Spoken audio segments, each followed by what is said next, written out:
녹화도 네, 시작하셔요. 네.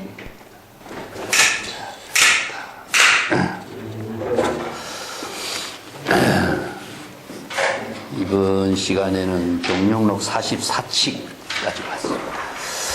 그 흥량선사와 묘시조라고 하는 제목인데, 이 한칙 공안은 중국의 법계의 문제를 논의할 때 굉장히 중요한 한칙이에요. 공안 내용도 중요하고, 특히 이제 임재종에서는 뭐 이 문제를 문제가 되지 않는데, 조동종에서는 굉장히 중요한 한칙의 공안입니다. 내가 칠판에 미리 써놨지만은, 여기 등장하는 이제 인물이 흥량 부시자의 이제 법문인데, 경연선사의 제자죠. 예. 경연선사의 제자인데, 대한 경연선사가 조동종의 선맥을 쭉 개성해 왔는데, 제자가 15명이 있었지만 15명이 전부 다 이 경연선사 먼저 죽어요. 그러니까 경연선사보다 제자들이 먼저 죽으니까 법을 이을 사람이 없게 돼버린 거죠. 그래서 이제 여기 흥량 부시저라고 하는 인물이 여기서 주인공인데, 이분도 경연선사의 법을 이은 뛰어난 인물이지만은 먼저 죽어요. 그 이분이 장수를 했어. 그리고 난 뒤에 법을 이을 제자가 얻게 된 거죠. 근데 여기 이제 흥량 부시자에게 오늘 선문답에 이제 질문하는 수행성이 누구냐면 부산 법원선사다 이렇게 이야기해요. 근데 이제 자료에 따라서는 그냥 수행성이라고 했지만은 벽암록이라든가 다른 자료에는 오늘 여기서 이제 수행자로서 질문한 사람은 부산 법원선사입니다. 근데 부산 법원선사는 임재종의 서편 기성선사의 법을 이은 사람이에요. 근데 이분이 대양 경연선사의 법을 또 이어요. 그 임재종, 조동종의 두 법맥을 다 잇게 됩니다. 그러면서 대양 경연선사가 자기 제자들이 다 죽고 난 뒤에 부산 법원선사를 만나고 나서 자기의 법을 이을 사람이 없어. 그러니까 부촉을 부산 법원에게 부촉을 합니다. 경연선사가. 그래서 이제 부산 법원선사는 임재종 선법하고 조동종 선법을 다 개성을 해요. 그런데 이제 여기 흥량 청부선사하고 부산 법원선사의 법문을 여기서 본책에서 했지만은, 이것은 이제 흥량 청부선사가 죽기 전에 부산 법원선사하고 대한 경연선사를 친견하기 전이라고 봐야 되는 거죠. 그죠? 예. 그래서 이제 대한 경연선사가 부산 법원선사에게 조동종의 법맥을 부촉을 합니다. 부촉을 하면서 자기가 신고 있던 신발하고 그 장상을 부산 법원선사에게 의뢰를 해요. 다음에 훌륭한 제자를 만나면은 내가 조동종의 가풍을 전하는 인가증명으로서 이 내가 입었던 신발하고 장삼을 전해주면서 조동종의 가풍을 전할 수 있는 사람을 부촉을 하는 거죠. 그래서 이제 누구를 만나냐? 투자의청선사를 만납니다. 그래서 투자의청선사는 사실상 대양 경연선사의 법을 이은 임재종의 부산 법원선사를 통해서 조동종의 법맥을 읽게 해요. 그래서 투자의청선사가 사실상 중국의 송대의, 여기 북송이니까 송대의 조동종을 부흥시키는 인물이에요. 이 문화에서 전부 다 천동갱지선사라든가 중국의 송대 이제 조동종의 법맥이 번창을 이루어요. 그래서 이제 조동종의 종지를 투자의청선사가 다시 부흥했죠. 그런 귀중한 인물이에요. 그렇기 때문에 그래서 부산 법원선사하고 대한 경연선사는 이 두 사람의 다 칭견합니다. 그런데 임재종의 법을 또 칭견해요. 이제 상견해요. 그래서 이 중요한 열쇠를 쥐고 있는 인물이죠. 예. 그는 이제 법계상에서 주목을 받을 수 있는 한칙의 공안이 오늘 그 흥량선사 묘시조입니다. 내가 일본에서 그 고마자와 대학에서 공부할 적에도 이 고마자와 대학에서도 이 법계의 문제가 굉장히 중요한 거죠. 그래서 이제 조동종의 법계의 문제에서는 부산 법원선사라는 인물이 정말 열쇠를 쥐고 있는 거죠. 그래서 여기에서 문제는 뭐냐 하면 임재종의 가풍하고 조동종의 가풍이 다르다는 사실입니다. 예, 그래서 임재종에서는 적시의 할 방망이, 덕산선사 같은 사람, 적시의 할 방망이를 통해서 성기의 지혜가 바로 작용하도록 하는 선풍을 제시하고 있고, 조동종에서는요, 아주 역사적인 사례를 많이 인정, 고정해가지고 그것을 통해서 스스로 자각하게 하는 선풍을 제시했어요. 그래서 이제 그런 문제가 오늘 여기 평창에 전부 다 나오니까 주안점을 거기에다 두면서 본칙공안을 우리가 같이 공부를 해야 될 부분입니다. 자, 시중을 볼게요. 시중은 사자격상이요 묘시 박용이라 비도 상별 군신이나 납성 합존 빈주로다. 차도하라 여 모범 천이 저인을 여하 절단고. 자, 여기에 사자가 코끼리를 치고 묘시조가 용을 낚아챈다. 그래서 코끼리가 아무리 덩치가 커도 백수의 왕인 사자를 이기지 못하는 거예요. 그 다음에 용이 아무리 용맹을 떨치고 할지라도 묘시조에게는 먹이밖에 되지 않는다. 그게 무슨 관계를 나타내냐면은 주종 관계를 나타냅니다. 그래서 여기는 새와 용 아니면은 군과 신 이런 관계를 이제 여기에다 제시해놔서 사자와 코끼리 비유법, 이게 뭐냐면 조동종의 가풍이에요. 조동종의 가풍은요 수없이 많은 전설 아니면 역사적인 사례, 고사 이것을 다 끌어서 우리가 종명록 공부하면서 그런 거 엄청나게 많이 등장하죠, 그죠? 이런 사례를 끌어와서 그것을 제시하면서 자각하게 하는 종지예요. 이 때문에 군신이라든가 이런 것도 지금 다른 종파에서는 군신이라는 말을 이제 잘 안 써요. 그러니까 정변 군신. 그래서 군신 오이도라고 하는 것도 조동종의 가풍에서 중요한 것이 뭐냐 하면은 임금하고 신하의 관계를 사례로 끌어와서 채와 용의 입장을 제시해주고 있는 거죠. 이런 문제가 조동종의 가풍하고 임재종의 가풍과 덕산의 가풍의 그 중국 선종의 가풍이 다르다는 점이죠. 근데 내용은 법의 체계는 같지만은 많은 사례를 가지고 제시하고 있다. 그 대신에 이제 조동종에서 뭐라고 얘기하냐면은 창포라고 하는 풀로, 창포가 얼마나 부드러워요. 막 부들부들한 풀인데 창포라고 하는 풀로서 사람을 채찍질한다 이겁니다. 절대 몽둥이 가지고 가볍게 충격을 주는 채찍을 하지 않고 창포라고 하는 풀로서 사람들을 채찍질한다 그래요. 이게 절대 사람에게 상처를 주지 않고 그것을 부드러운 사례의 방편법문으로서 자각하게 하는 가풍을 제시하고 있어요. 그래서 조동종의 가풍은 법의 체계 위에서 많은 사상적인 그 문화를, 사례를 제시하면서 자각하게 하는 가풍을 주고 있습니다. 여기도 여러 가지 사례를 비유로 끌어들이는 것도 마찬가지죠.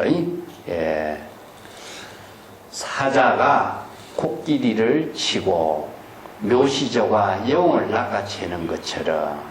자, 이것도, 이 사자는, 왕이죠. 코끼리는 뭡니까? 바로 신이죠. 그죠? 백수의 모든 주종 관계를 이루고 있는 거. 묘시조도 마찬가지. 묘시조는 상상의 그 새잖아요. 그죠? 그 용도 상상의 그 동물이라고 할 수 있죠. 근데 인도에라든가 중국에라든가 이런 사람들이 상상이라든가 이런 것이 굉장히 풍부한 이유가 그리스 신화에도 얼마나 신화가 많이 등장하겠어요. 왜 이런 상상과 신화와 우리 대승불교 경전 보면은 이거 뭐 불가사의한 비유법이라든가 상상을 초월하게 하는 많은 이야기가 등장하고 있죠. 그 우주 법계에 두루하고 있는 지혜라든가 이건 뭐냐, 공상과 환상의 세계를 가지고 경전을 이야기하고 있는 거기 때문에 대승경전을 보면은 이건 뭐냐, 허황된 이야기 아니냐. 그 허황된 이야기를 제시하는 것을 본질로 하는 것이 아니고 그것을 비유로 제시하고 있는 거거든요. 자, 이건 왜 그러냐 하면요, 자, 이건 지울게. 요 벗개는 뒤에 내가 평창에도 쓰라고 있습니다. 우리가 이제 경전 공부하고 어록을 공부하면서 주목해야 될 것이 있고요. 자, 유한의 세계가 있습니다. 그래서 유한의 세계가 무엇이냐? 인간 세계입니다. 인간의 세계라고 하는 것은 이제 우리가 눈으로 보이는 세계잖아요. 눈으로 보이는 세계만을 갖고 인간의 세계가 유한 세계라고 그래요. 그 무한의 세계는 무엇이냐 하면은 눈에 보이지 않는 세계이기 때문에 이것은 뭡니까? 예? 마음의 세계예요. 이 때문에 인간 세계가 가능성이라고 하는 것은 마음의 세계, 무한의 세계를 통해서 인간의 무궁무진한 가능의 세계를 창조하게 하는 지혜를 제시하고 있어요. 그래서 창조지혜라고 하는데 창조지혜는 자기를 향상시키는 힘을 발휘하는데 인간은 지금 현재에 만족한다면 인간은요, 퇴보밖에 안 돼요. 잠시라도 거기에서 머물러 버리는 거죠. 그렇기 때문에 우리가 수행이라든가 구도라고 하는 것은 무엇이냐면 창조지혜로 자기 향상을 이루는 것을 우리가 향상구도라고 그랬죠. 예. 향상의 구도를 우리가 인간 세상에 보이는 생활 그 문화로는 이룰 수가 없기 때문에 자, 우리의 마음속에서 무한의 가능성을 이루는 세계를 찾아 나선 거죠. 그래서 현실에서의 모든 삶을 우리가 더욱더 무한의 가능성으로 창조적으로 만들어가게 하는 지혜를 찾다 보니까 뭡니까? 바로 환상적인 사고도 있지만 이것은 상상이기도 하고 또 이상의 세계이기도 하고 또 아니면은 동경의 세계도 하고 새로운 가능성의 세계를 열어가려고 끊임없이 노력하는 가운데서 뭐가 이루어지냐 하면은 자신의 삶의 창조적인 지혜가 이루어요. 자, 이게 여기서 이루어진 문화가 무엇이냐 하면은 문학이라는 겁니다. 예.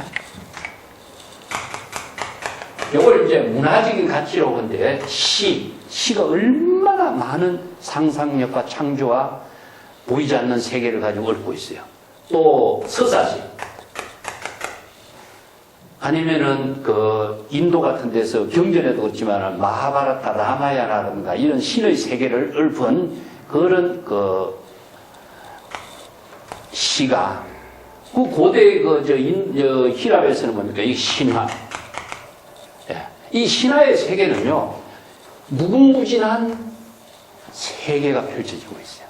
그래서 인간의 가능성의 세계를 이루고자 하는 창조적인 지혜를 유한의 세계에서 무한의 세계로 이루어내는 힘을 찾아내는 겁니다. 자, 이것이 바로 문학이라든가 아니면 문화라든가 문명이라든가 이런 것으로서 인간의 지혜를 창조하는 힘을 끊임없이 이루어낸 거죠. 그래서 불교가 만약에 우리가 현실 생활 속에서 먹고 자고 하는 문제를 갖고 불교를 이야기한다면 이건 불교의 가치가 없어져 버리죠. 다른 종교도 마찬가지입니다. 그래서 모든 인간의 가능성의 세계를 새로운 세계로 창조하는 힘을 찾아서 노력하는 것이 뭐냐? 인간의 지적 창조 소유라 그래요. 그래서 이런 문화를 이루어내면서 많은 고사, 서사시, 비유, 중국의 노장자에서 이야기하는 우화, 예, 우화도 마찬가지입니다. 예. 그래서 불교에서 이야기하는 것이 전부 다 비유법입니다. 비유로 통해서 무한의 가능성의 세계를 자, 가능성의 세계를 통해서 자신의 창조적인 해탈의 문화를 이루어낸 것이지 현실의 눈앞에 보이는 세계로서는 해탈 문화가 이루어지지 않는 거야. 그래서 그 세계를 이루고자 하는 노력과 지혜를 통해서 인간이 무궁무진한 가능성의 세계를 이루어. 우리가 지금 언어 문자라고 하는 것 자체도요, 인간이 만들어낸 하나의 상상과 가능성의 세계입니다. 기호라고 하는 것도. 내가 자주 이야기하지만 1에서 9이라는 숫자하고 제로라고 하는 10개의 딱 기호를 가지고, 자, 우리의 상상력의 세계를 10개의 기호를 가지고 펼쳐진 문화가 오늘 뭐냐? 디지털 문화잖아요. 저 우리가 눈에 보이는 세계라고 한다면 디지털 문화가 이루어졌겠느냐는 거죠. 과학적으로도 이 세계가 인간의 상상의 창조적인 지혜로서 만들어진 문화고, 그러니까 컴퓨터를 열고 디지털 문화 속에 열면은 세계, 과거, 현재, 미래가 그 속에서 무궁무진하게 이루어지는 세계를 펼쳐냈잖아요. 이와 마찬가지로 우리가 공상과 환상이 허무하다라고 하는 것이 아니라 자신의 현실의 가능성을 이루어내는 지혜라는 사실이죠. 자, 그래서 우리가 경전에서나 어록에서나 시에서나 다양하게 제시하고 있는 겁니다. 근데 이제 또 하나의 문제점은 무엇이냐 하면요. 우리가 경전이라든가 우리가 경전 공부를 쭉 해보지만 건강경을 가지고 아무리 해도 건강경은 시대적인 산물입니다. 법화경을 가지고 아무리 법화경을 중심으로 공부하라 해도 법화경에 한계가 있는 거죠. 그러다 보니까 언설, 문자의 한계의 극복을 한다면 자기는 거기에서 도태되어 버리는 거죠. 근데 중국의 선성들은요, 인도에서 전해준 아무리 훌륭한 경전이라도 그 경전을 수용하는 차원에서 머무르지 않고 자신의 새로운 지혜로서 창조하는 문화를 이루는 것이 선이라는 거죠. 근데 선이라고 하는 것이 그냥 고정되어 있느냐? 자신의 무한한 창조적인 지혜로 제시하고 있는 힘을 갖고 있다는 거죠. 이게 어디서 있냐? 생활 속에서 이루어진 언어를 통해서. 그래서 선이라고 하는 하나를 통해서 우리가 인간의 가능성의 세계를 무궁무진하게 발전시켜 나가는 거죠. 그러다 보니까 어록이 무궁무진하게 많아지고 그 많은 어록을 통해서 우리가 공부하는 힘이 우리들의 가능성을 또 함께 이루어내게 하는 힘을 만들어주는 거죠. 그래서 하나의 건강경을 아무리 외운다고 해도 건강경의 지혜를 이루는 것은요, 한계에 도달해버리죠. 그래서 중국에 살아온 선생들은 난 조사선이 왜 이루어지는가 이런 문제를 항상 추구하고 있는데 인도에서는 법의 체계로서 인간이 현실의 가능성을 초월할 수 있는 지혜를 제시했지만 현실의 가능성을 초월할 수 있는 지혜를 구체적으로 실행한 사람은 뭐냐? 중국 사람들입니다. 자, 그것을 어떻게 중국의 많은 고전, 인도의 많은 고전, 모든 인간의 지혜, 상상, 비유를 다 동원해가지고 자신의 현실 속에서 그것을 어떻게 실행할 것인가 이 지혜를 제시했거든요.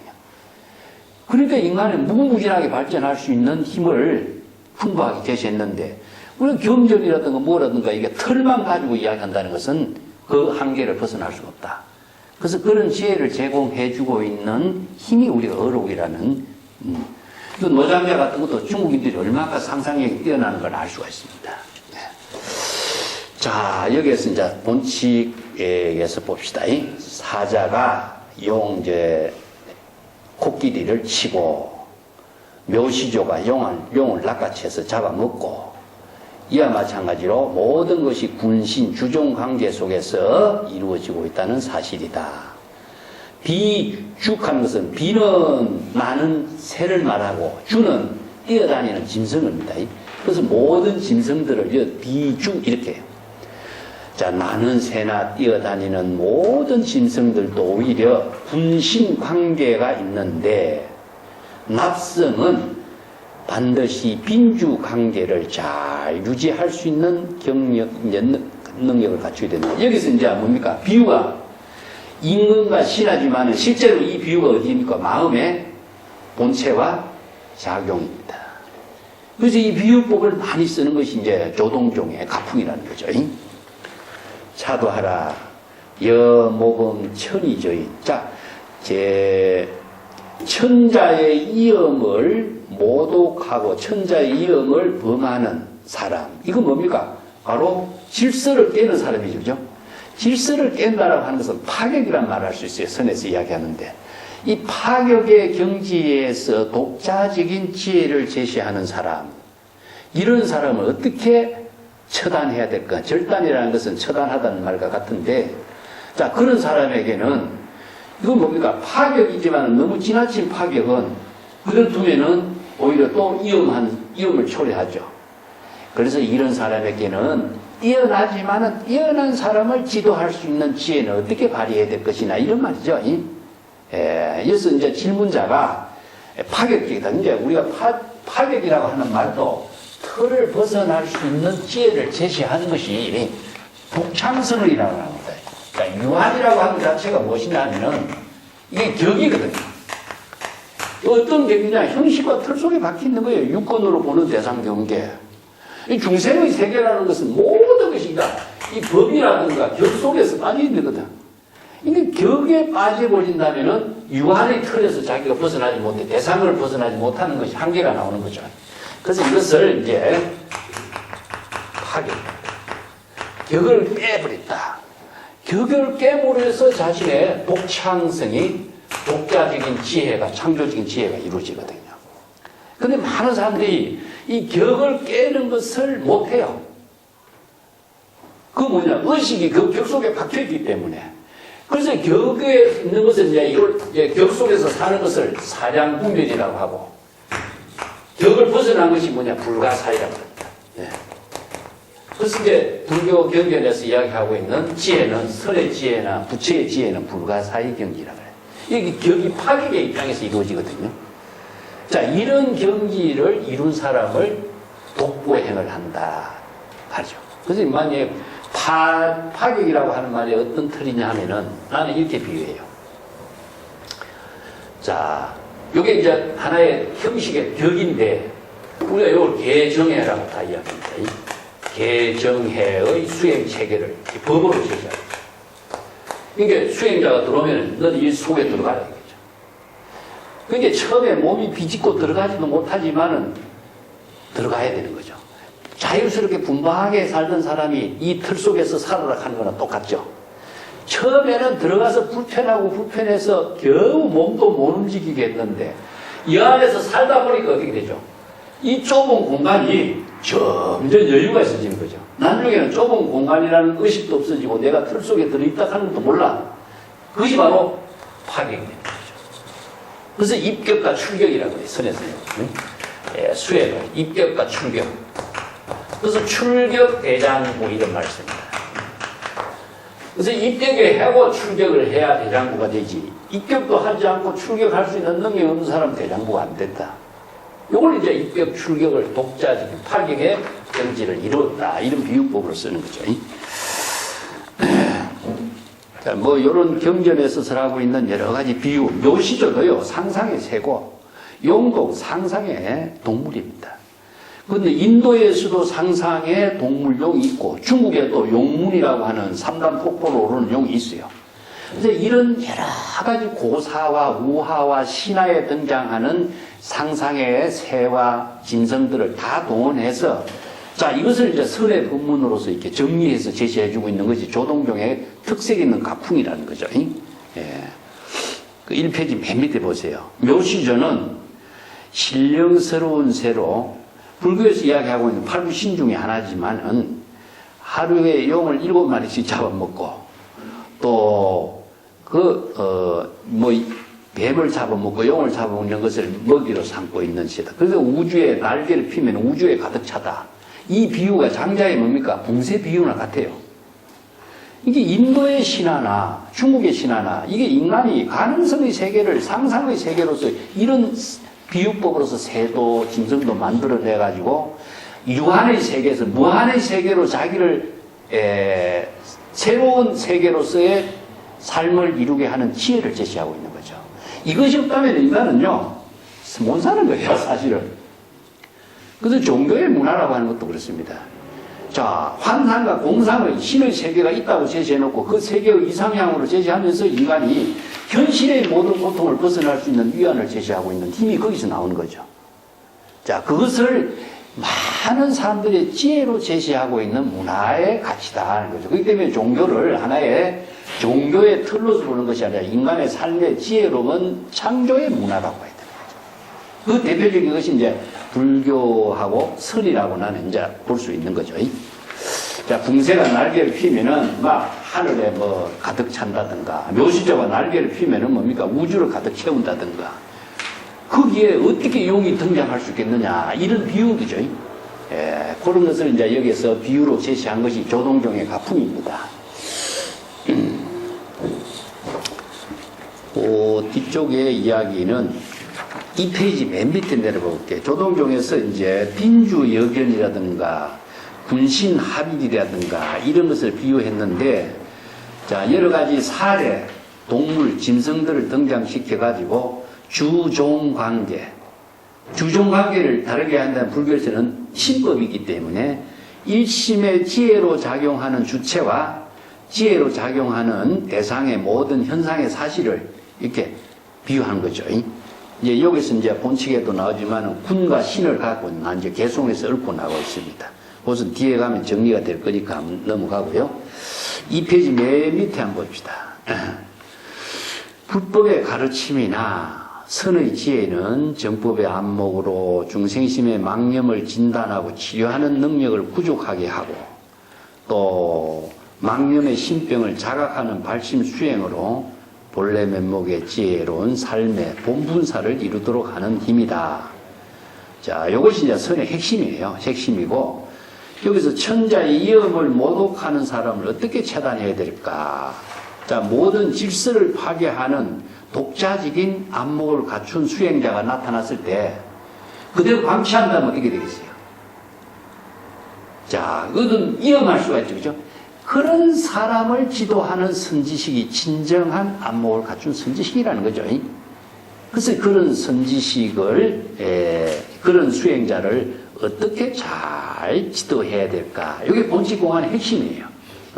자, 여기서는 이제 수행 질문하는 사람이 그런 파격적인 독자적인 어떤 조금 한마디로 말하면 좀 지나친 그 독자성을 제시하고 있는 것을 바로 잡아주고 있는 입장이 이제 여기 조동종의 종지인데 임재종에서는요 그런 작용을 펼치는 힘을 이렇게 자유스럽게 펼치도록 제시하고 있는데 조동종에서는요 그것을 굉장히 부드럽게 잘 지도해서 그 사람이 더욱더 넓고 여법한 지혜를 실행할 수 있는 힘을 제공해주는 그것을 이제 스승과 제자의 전법의 덕이라고 해요.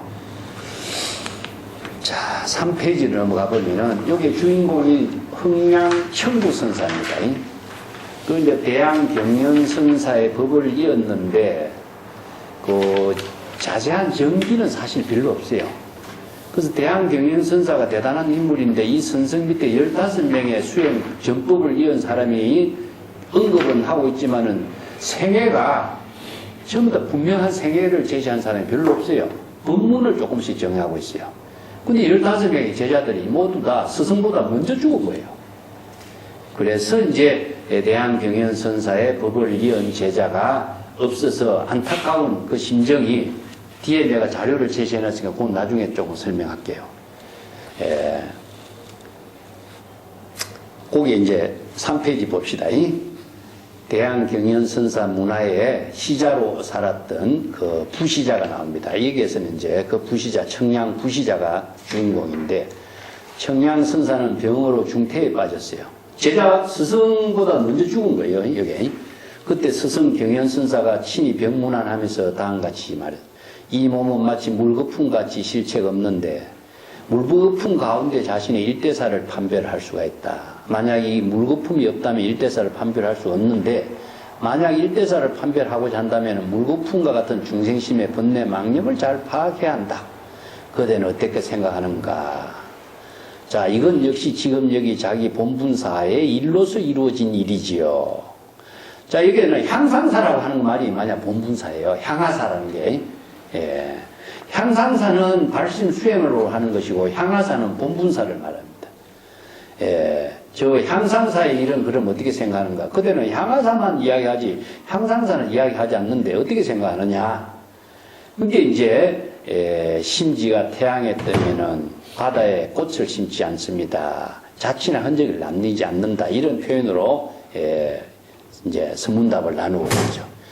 그러고 나서 부시자가 과함을 치고 내가 분명하게 깨어있는 주인공을 망각했다고 생각하십니까? 이렇게 마지막에 말하고 숨을 거둬요. 스승 먼저 죽습니다. 그래서 15명의 제자들이 스승 먼저 죽기 때문에 이 법을 이은 제자가 없다. 이런 이야기를 하는데 이 뒤에 이제 부산 법원선사 이야기인데 그것도 본칙공안의 내용은 연등해오에 전하는데 벼감독 삼칙하고 이런 자료에 의하면은 흥양 부시자의 정면에서 질문하는 수행자가 부산 법원선사라고 했다. 그래서 부산 법원선사는 임재종의 그 서편 기성의 법을 이었는데 사실은 대한경연선사의 선법을 이은 사람이기 때문에 여기에 흥양 부시자하고는 사형사제 시간이 되죠. 그죠? 사형사제 시간이 됩니다. 그런데 이제 흥양산의 선지식으로 있을 때에 그 부산 법원선사가 참문한 한측의 공안이 전해주고 있는 것이다. 그래서 이 한측의 공안이 주목을 받고 있는 겁니다. 원칙으로 갑시다. 성문황이 흥양부화상이 흥양청부화상입니다. 사갈출해 근곤정이요 정면상정에 사약하오.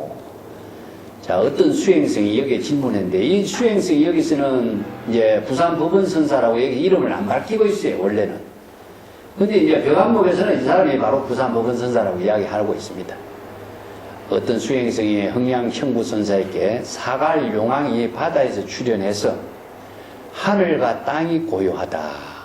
용왕이 출현했으니까 근본을 모두 다 자기 것으로 만들어서 근본의 차별이 없어졌다. 그런데 사갈용왕이 이렇게 그대 앞에 나타난다면은, 선사 앞에 나타났다면은 선사는 어떻게 하겠습니까? 즉 자신이 나는 사갈용왕으로 지금 출현해서 당신 앞에 나타났는데 당신은 나 같은 이런 천하를 삼킨 용으로서 등장한 나를 어떻게 선성의 안목으로 나를 접견하겠느냐 이겁니다. 이게 용이라고 하는 것은 뭡니까? 바로 이제 중국에서 용은 3단 폭포를 뛰어오른 용이잖아, 그지? 그러니까 이걸 등용문이라고 하는 것은 중생의 세계를 초월해서 부처의 깨달음을 이룬 대표적인 비유예요. 근데 이 사갈용왕이라고 하는 것은 바닷속에 살던 용이 바다를 뚫고 나와가지고 우주와 하나된 경지를 이룬 용이 됐어. 근데 나는 이런 용맹스러운 용으로 출현했는데 당신은 나와 같은 용을 어떻게 제접하겠느냐. 이게 성문답입니다. 예. 그러니까 이제 피인곡선이요 대각 니추로다. 이 곡선이라는 것은 바다 뱀을 말합니다. 뱀을 곡선이라고 했고 니추라고 하는 것은 뭐냐면 미꾸라지입니다. 미꾸라지. 예, 그대는 비늘을 걸친 바다 뱀과 같고 뿔에 그 어떤 미꾸라지는 뿔에 흔적은 있어요. 뿔을 이인 것 같은 미꾸라지 같은 존재다. 아직까지 완전한 용이라고 할 수 없다. 왜 이런 말을 하냐면은 자신의 존재를 드러냈잖아, 그죠? 나는 이런 존재입니다 하는 것 자체는 뭡니까? 벌써 자신의 존재를 과시하고 있는 것 자체가 가짜다 이겁니다. 그래서 차글을 이렇게 붙이는 거야. 근데 사실은 이제 법거량을 하려면 자신의 존재를 드러내지 않고서는 법거량이 안 돼요. 근데 법거량을 하는 그 입장에 안목이 너무 자신의 존재를 드러내고 있고 자신만만한 모습을 만송은 이렇게 코멘트를 하는 겁니다. 그대가 이 한마디 질문을 보니까 내가 볼 적에는 비늘을 뒤집어 쓴 뱀과 같은, 용이 아니라 뱀과 같은 존재예요. 진짜 뿔도 아니고 뿔의 형태만 지니고 있는 미꾸라지 같은 존재가 아니냐. 아주 비판을 심하게 했죠. 그죠? 비유도 잘했지만은 비판도 아주 심하게 했어요. 이게 조동용의 가풍이라는 겁니다.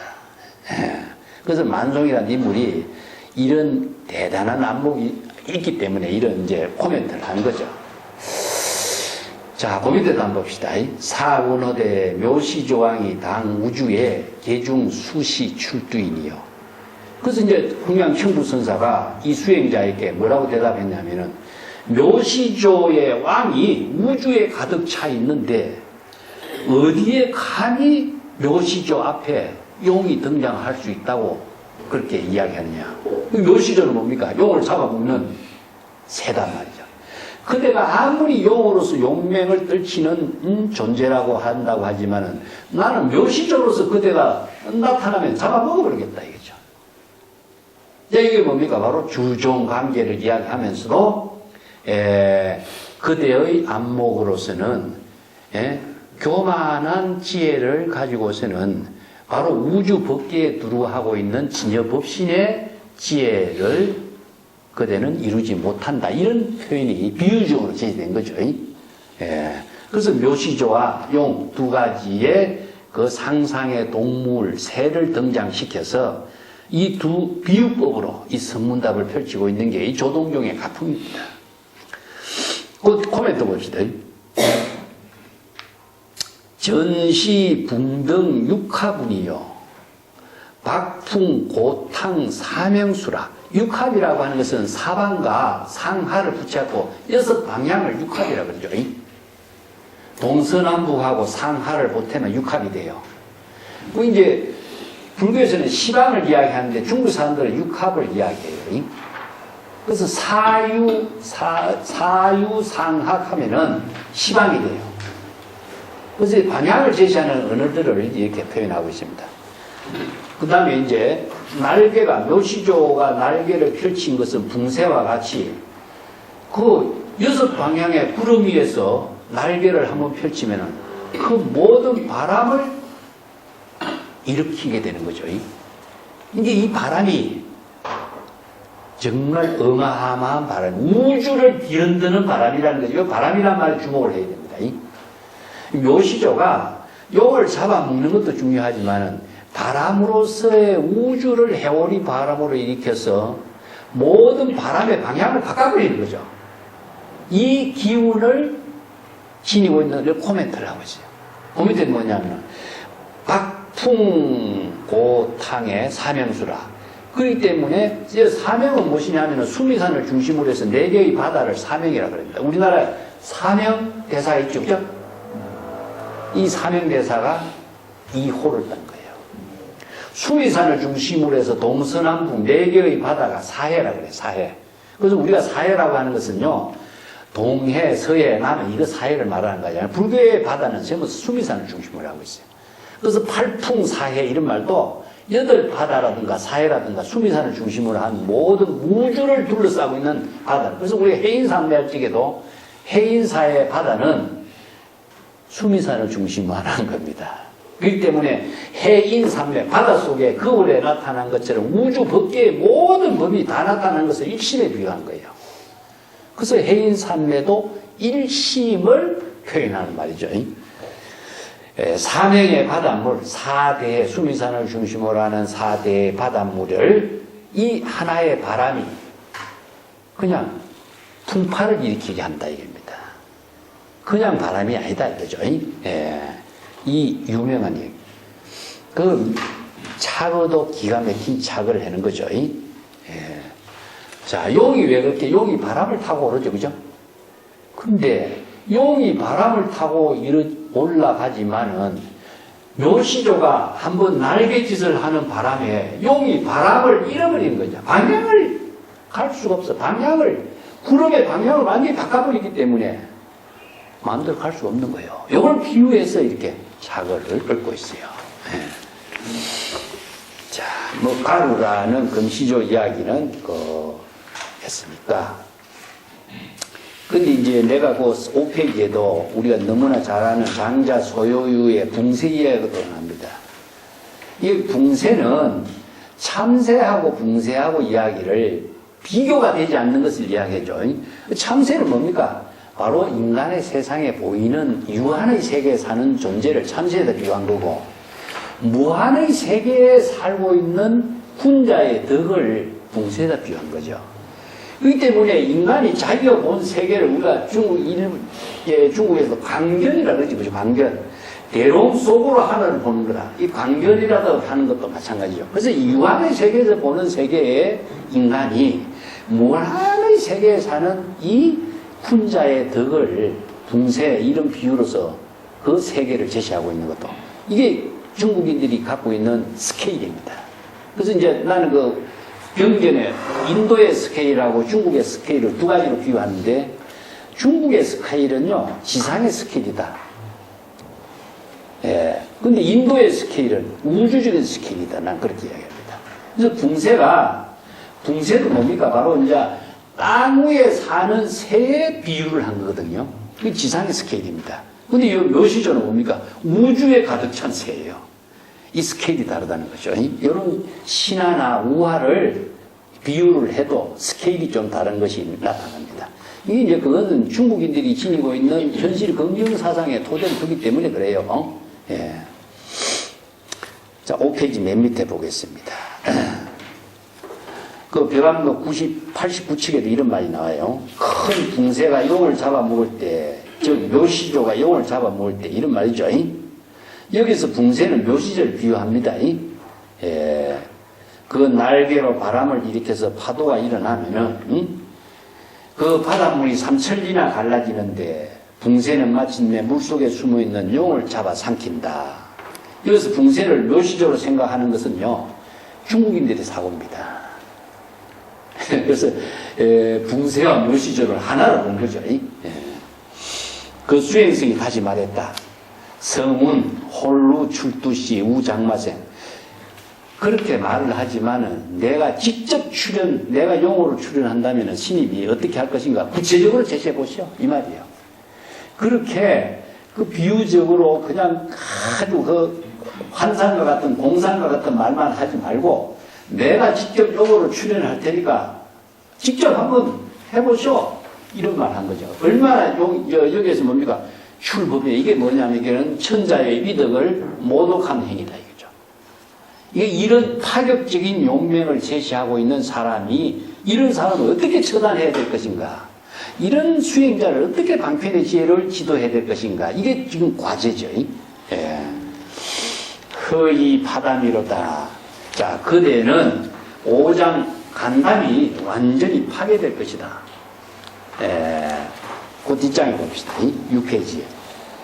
그래서 이제 흥양 구시조가 사골 착구의 군불각이나 어루전의 험시지지로다. 이 많은 고사를 또 쓴 거예요. 흥양선사가 말했습니다. 여기서 이제 골은 무엇이냐 하면은 송골매입니다. 매를 말해요. 마치 송골매가 비둘기를 낚아채듯 할 것인데 그대가 용이 등장하지만 난 묘시제가 용을 잡아먹는 것을 다른 비유법으로 쓰죠.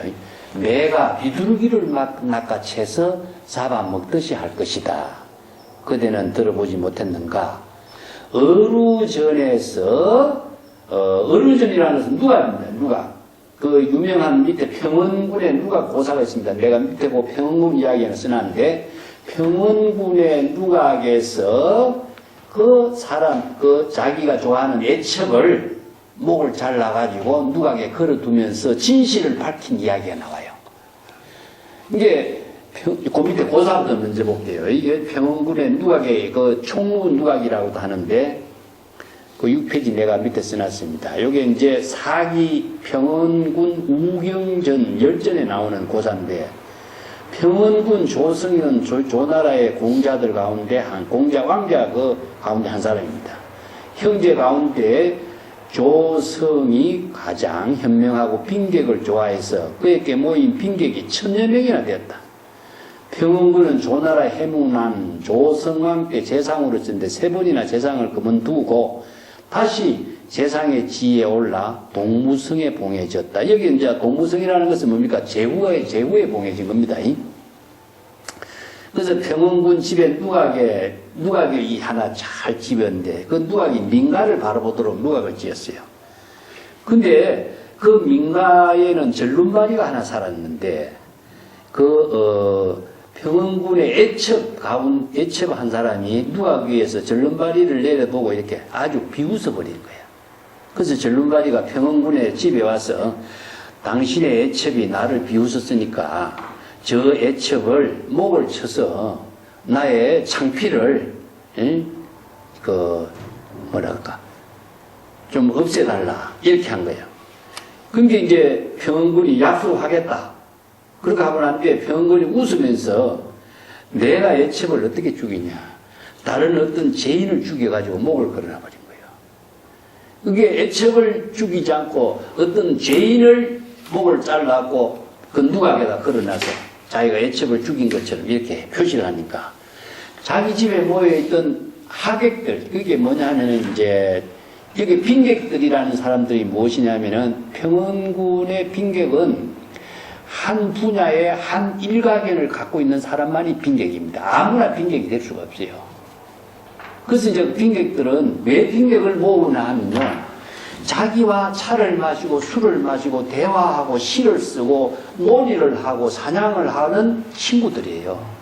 이게 뭐냐면은 중국의 빈객이라고 하는 것은 돈이 많은 사람이 많은 재주가 있는 사람들을 모아가지고 자기가 어느 만큼 많은 사람들과 같이 대화를 하고 시를 나누고 문화생활을 하고 있는 것을 과시하는 문화가 있어요. 이건 국어적으로 뭐냐면은 친구를 통해서 자신이 성장하는 지혜를 이루는 문화생활을 하는 하나의 중국인들의 그 초화적인 하나의 문화라고 할 수 있어요. 그래서 이제 성하자는 부모요. 생하자는 부모. 성하자는 부모란 말이 있어요. 이 말이 중국의 속담이나 다른데 선생들이 이게 동산양계 선생도 이 말을 말씀합니다. 자기를 낳아주는 사람은 누구냐? 부모지만은 자기를 성장시켜주는 사람은 누구냐? 부모다는 거죠. 그래서 이제 많은 재주 있는 사람들은 다 모시는데 1000명을 모셨다 하면 어마어마한 숫자입니다. 그 1000명을 그 사람들 대접하고 먹이고 그 사람들이 숙식을 제공할 수 있다 하면은 한 마을이고요, 마을. 그게 뭐냐면 성주들입니다, 성주. 그래서 우리가 유마경에 등장하고 있는 장자, 유마장자 같으면은 그 지역의 완전히 왕과 같은 존재죠. 중국도 마찬가지입니다. 중국도 제후로 봉했다 하면은 그 지역의 통치자인 거죠.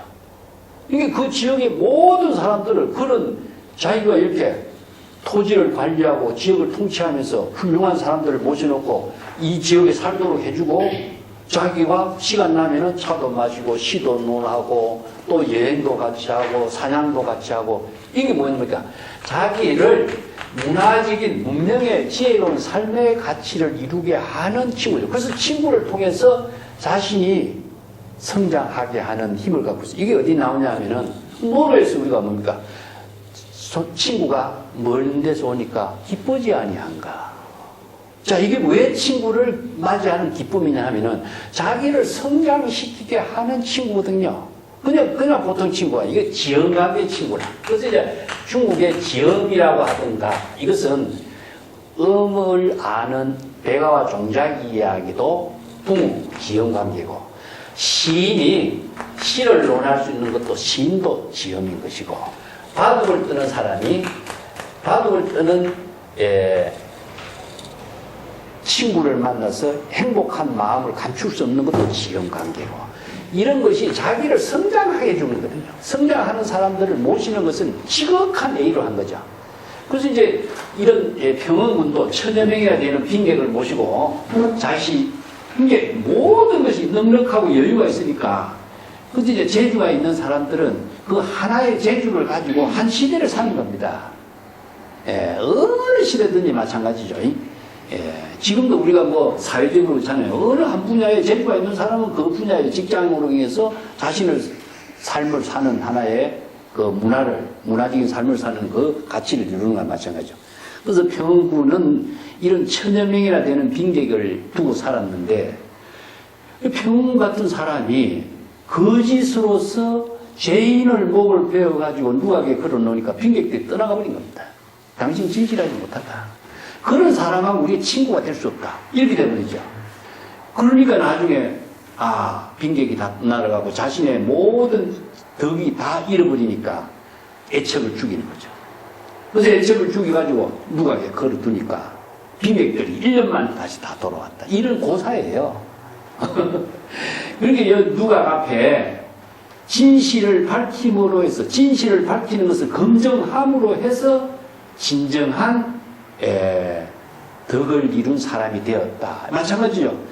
그때는 내가 송골매가 되었고 비둘기를 낚아채듯이 잡아먹을 텐데 내가 그런 진실을 구체적으로 보여줘야 되겠느냐? 이런 이야기입니다. 내가 거짓을 하는 소리가 아니다 이겁니다.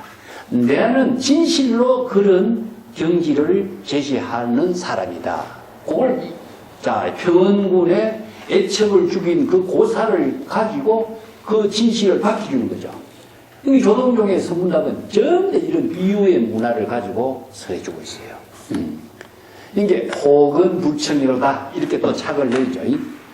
좋은 근거를 불청 듣지 않는다. 듣지 않는구나. 그럼 그냥 말로만 한 소리인 줄 알고 있구나. 이런 이야기로 이제 착을 내리고 있습니다.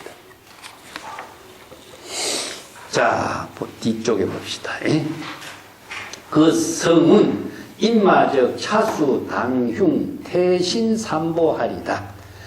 그렇다면은 제가 차수는 손을 이렇게 모으는 거죠. 인사는 대를 올리는 거죠. 손을 모으고 가슴에 대고 태신 몸을 삼보 뒤로 물러서겠습니다. 이건 뭐냐? 자기가 제시했던 그 뜻을 거둔다는 뜻입니다. 내 본분으로 되돌아간다. 이 퇴라고 하는 말은요, 항상 근본으로 되돌아간 걸 말합니다. 자, 자신이 용으로서 확 등장했다가, 선생이 그 정도의 안목을 갖춘다면은 나는, 본분으로 되돌아가겠습니다. 그래서 한 발 물러서는 것을 말하죠. 성공했다. 그런 의미죠. 갱괴 제2추로다. 다시 두 번째 철퇴를 맞을 준비를 하고 있다. 방망이를 맞는다든가, 여기서 뭐, 방망이도 되지만, 이거 철퇴를 맞는다. 똑같은 말이죠. 예. 자, 그대로 다른 지혜를 제시하지 못하고, 임시로 물러서는 입장만을 밝히고 있기 때문에, 또 한 방망이 더 맞을 준비를 하고 있다. 이런 이제 사고를 내린 거죠. 예. 그 뒷장에 봅시다. 그러니까, 흥양의 부시자가 수미자하의 오구자론이 막대 중교 점액헌이로다. 이것도 고사예요.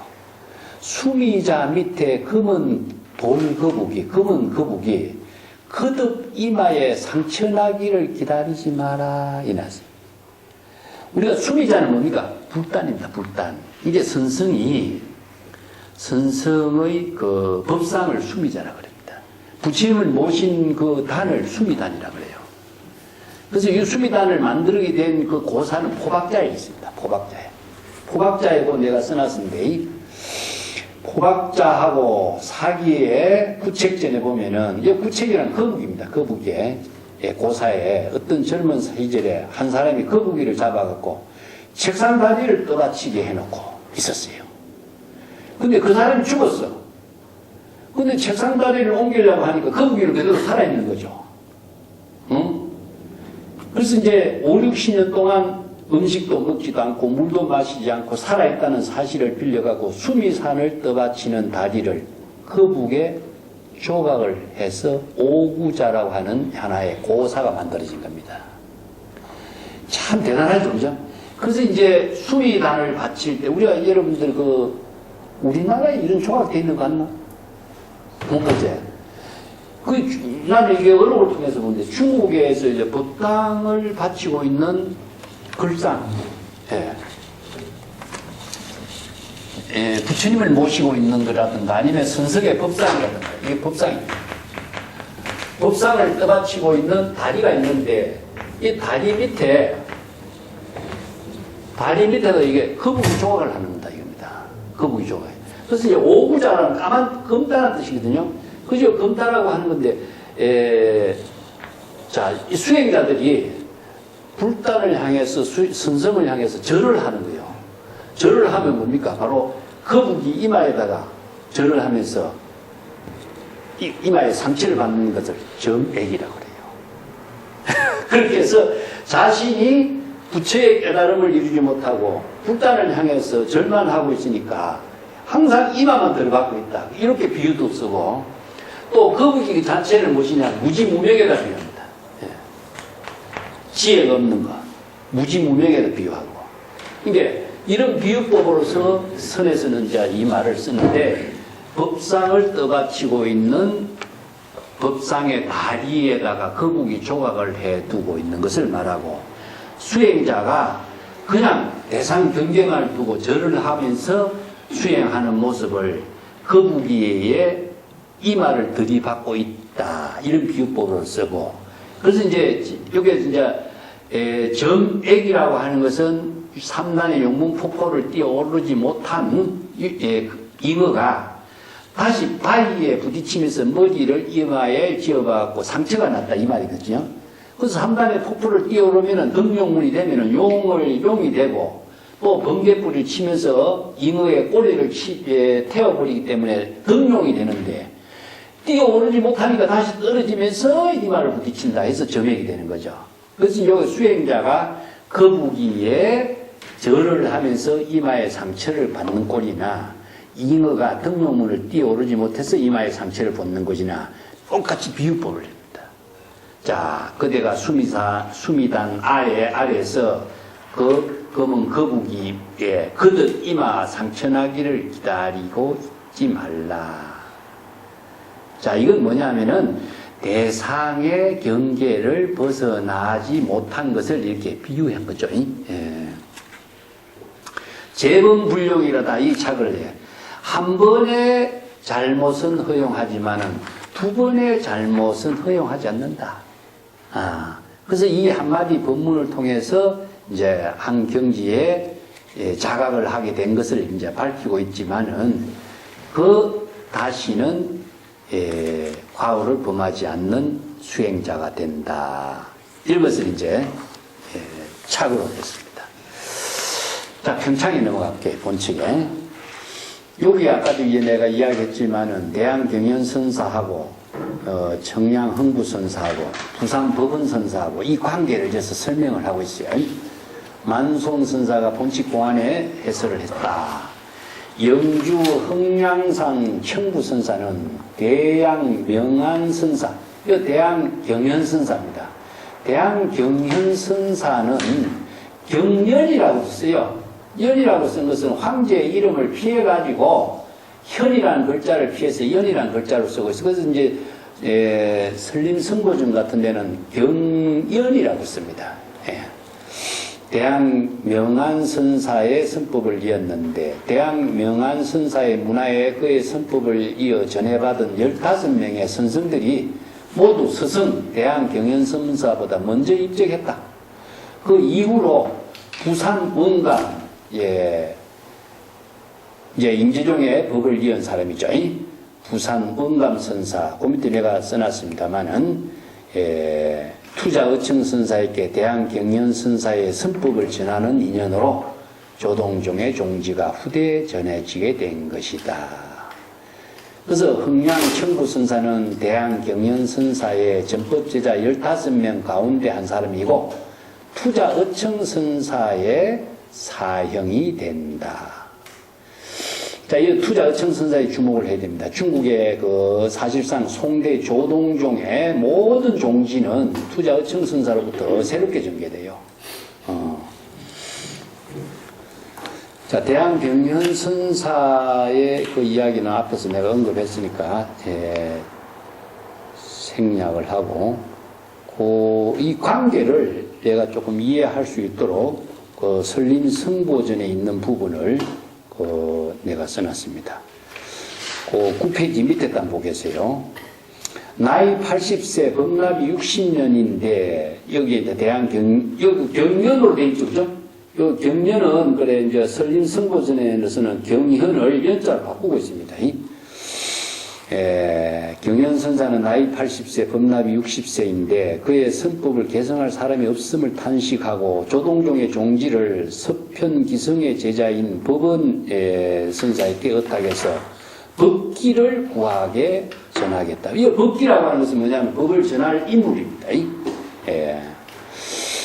그래서 해운각본 선사의 대한경연선사를 다음같이 찬탄했습니다. 경연선사는 양산 영관선사의 선법을 이었고 영관은 동안관지선사의 선법을 이었고 관지는 동안도비선사의 선법을 이었고 도비는 웅거도원선사다. 그 웅거도원선사는 동산양계선사의 제자입니다.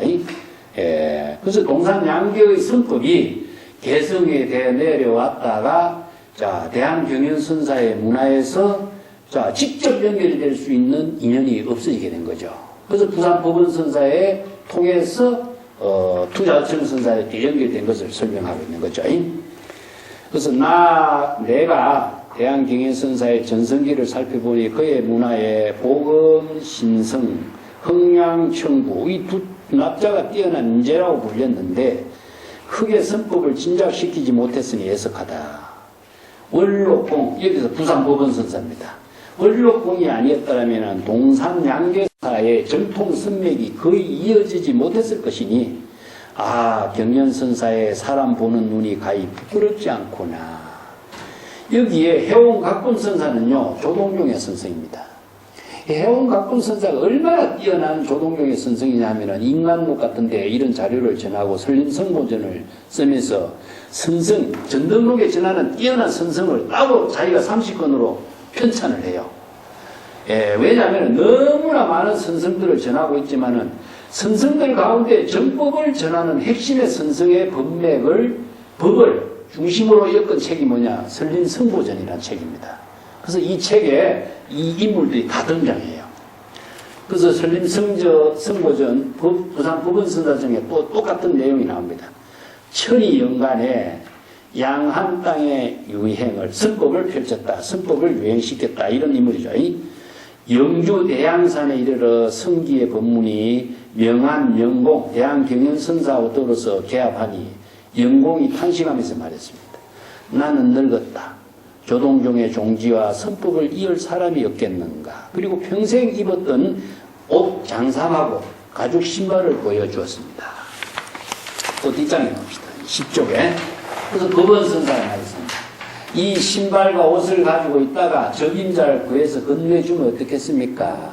그래서 영공이 허락하면서 훗날 적임자를 만나면 나의 이 개송을 건네주어 증명하도록 하라. 이 개송이 뭐냐면은 조동종의 종지를 개송하는 개송이죠. 양강산 앞에 풀이 그대를 의지하여 더욱 무성해지리니 기이한 싹이 번창한 곳에 깊숙이 영묘한 뿌리를 감추리라. 영묘한 뿌리가 무엇이냐면은 성근을 말합니다. 북성의 지혜작용을. 그리고 조동종의 선법을 체득한 사람은 대중 속에서 10년간 숨어서 있어야 하리라. 이렇게 부촉을 해요. 그래서 법원이 절을 하고 물러나 안희성, 저주, 낭야, 해각선사, 낭야, 해각선사는 임재종의 선생입니다. 거주했고 서주 태평 흥국사에 설법했고 설법을 간청해서 그에 이제 흥국사에서 선법을 펼쳤고 그는 임재종, 서편, 기성선사의 선법을 이은 사람이다. 이런 이제 그 자료를 쭉 전해주고 있습니다. 그 밑에 투자의청선사를 한번 봅시다. 투자의청선사는 요도 이제 설림성보전에 이분이 전하고 있는데 화엄경과 경전 공부하고 부산 법원선사를 참문하고 그의 문화에 조동종의 종지를 개혁했기 때문에 대항경연선사의 초상화, 신발, 옷을 부촉을 받고 대항선사의 선법을 개성해서 조동종의 종지를 크게 선양했다. 그래서 의청선사는 백운산 해해선사에서 8년 거주하고 투자산에서 이제 입적을 했어요. 그래서 투자 의청선사 의록이 있습니다만 투자 대동선사가 당대 선성에 유명한 인물이 있습니다. 그래서 당대 투자 대동선사에 살던 투자산에서 송대의 투자 의청선사가 선법을 펼쳐요. 그래서 이제 투자 선사하면 두 사람이죠. 여러 사람이 있지만 대표적으로 이 두 사람입니다. 투자 대동선사와 투자 의청선사인데 이 투자 의청선사가 이제 조동종의 종지를 개성해서 조동종의 선법을 크게 드날린 인물이 되었습니다. 자, 10쪽의 밑에 단 볼게요. 그 수행성, 여기서 이제 흥양청구선사에게 질문한 수행성의 질문은 마치 외도, 경전에 전하고 있는 외도, 내도차와 사리불의 극고도근을 불사를 창건할 때에 나눈 대화와 같다. 외도, 내도차, 외도, 여기서 이제 바라문입니다. 바라문, 내도차가 사나운용으로 나타나서 사리불을 해치려고 할 때에 사리불이 묘시조로 나타나서 용을 잡아삼켰다. 용은 필요를 가진 동물 가운데 어뜸이지만은 묘시조가 용말을 먹이로 삼는데 어찌할 수가 있겠는가? 사갈이라고 하는 말은 범어로서 바다라고 하는 뜻이다. 그래서 사갈 용왕이란 말씀입니다. 바다에 사는 용왕이란 뜻이죠. 요 이야기는요, 그 현우 인연경에 나오는 그 고사입니다. 현우 인연경, 현우경은 비유경이에요, 비유경. 그 비유경인데, 그 극고덕원이라고 하는 유명한 부호가 그 땅을 가지고 있었죠. 그래서 이제 극고덕 장자라고 했는데, 그 수달이라고 하는 거사가 극고덕원 장자가 지니고 있는 땅을 사찰로 만들고자 하니 이 땅을 파시오. 그래서 이제 땅값을 얼마냐, 그 고덕원을 겁으로 가입힐 정도로 비싼 땅값을 주고 그 땅을 사서 그 고덕원 사찰을 지은 것이 기원정사입니다. 그래서 이제 기원정사가 이루어진 고사를 이제 전하는 것인데, 그때 바라문의 최고 장로인 내도차와 사리불이 대론해서 7일 동안 법론을 펼쳐요. 그래서 인도에는 이런 법론이 굉장히 많이 일어납니다. 그래서 이제 이걸 종론, 법론 하는데, 그래서 외도와 법론을 펼쳐서 사리불이 지혜가 제일이라고 하는 이유가 여기에 외도를 타파했기 때문에 사리불이 지혜가 제일이다. 이렇게 이야기하고 있어요. 그래서 이제 최후의 매도차가 한 마리 큰 용으로 나타났는데 사리불을 압박시킨데 사리불은 묘시적으로 출현해서 용을 잡아 삼켰다. 그래서 매도차가 회심을 하고 불법에 기하게 됐다.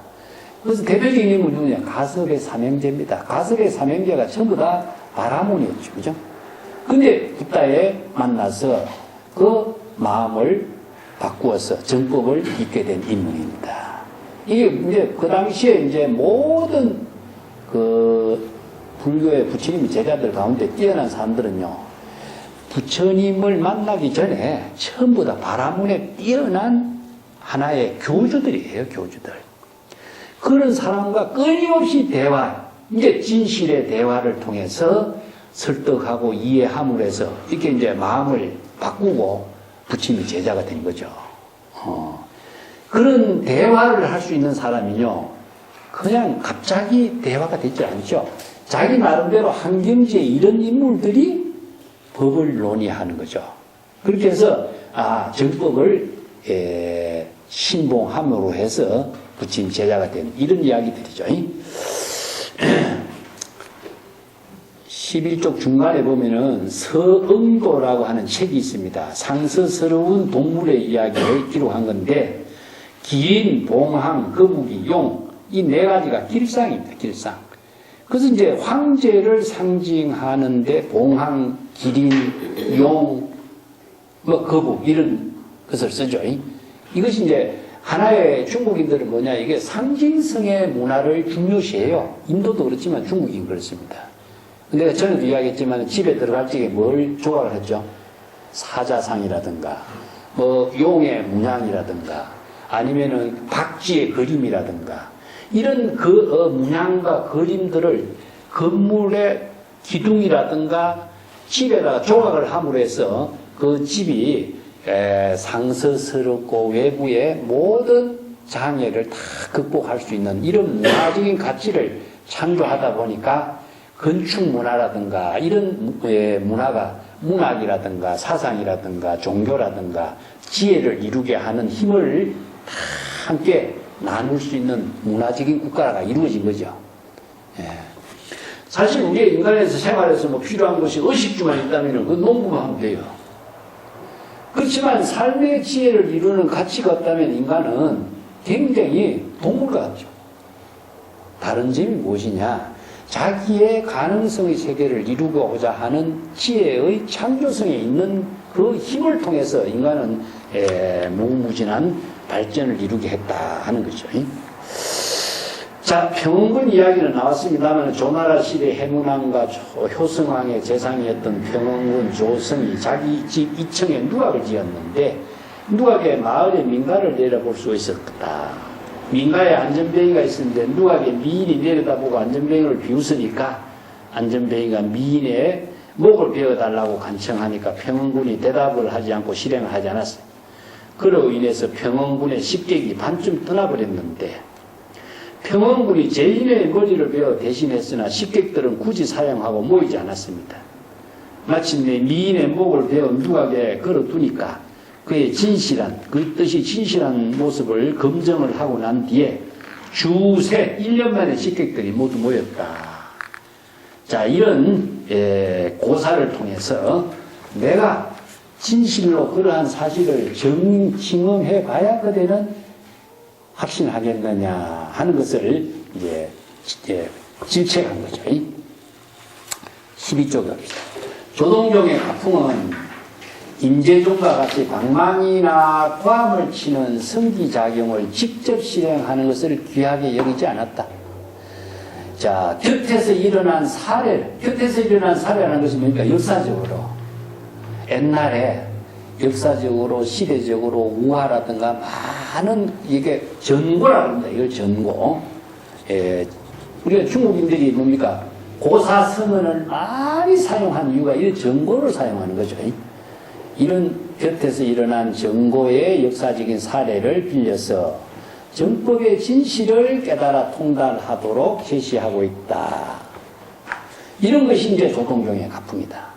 질문한 그 수행성은 죄를 무겁게 매기지 않음으로써 비로소 스스로 서로 주객이 불이일체의 지혜가 작용이 될 수 있도록 한 것이다. 수행자 여러분들은 알겠는가? 너그러운 포편이라는 것은 그러니까 바로 이제 청포의 채찍입니다. 청포로 만든 채찍이죠. 이때 부드러운 풀로 만든 채찍입니다. 너그러운 부드러운 풀로서 채찍질을 함으로써 부끄러움을 자각하도록 가르치는 법문이 더욱 범하기 더 어려웠고 땅에 줄을 쳐서 감옥을 삼도록 했으니 진실로 속일 수가 없었던 것이니 관청의 법률은 화로의 불과 같고 백성의 마음은 쇠와 같다. 천동갱지선사는 이제 불에 달군 쇠를 집어들고 단련하고자 망치질을 하게 된 것이다.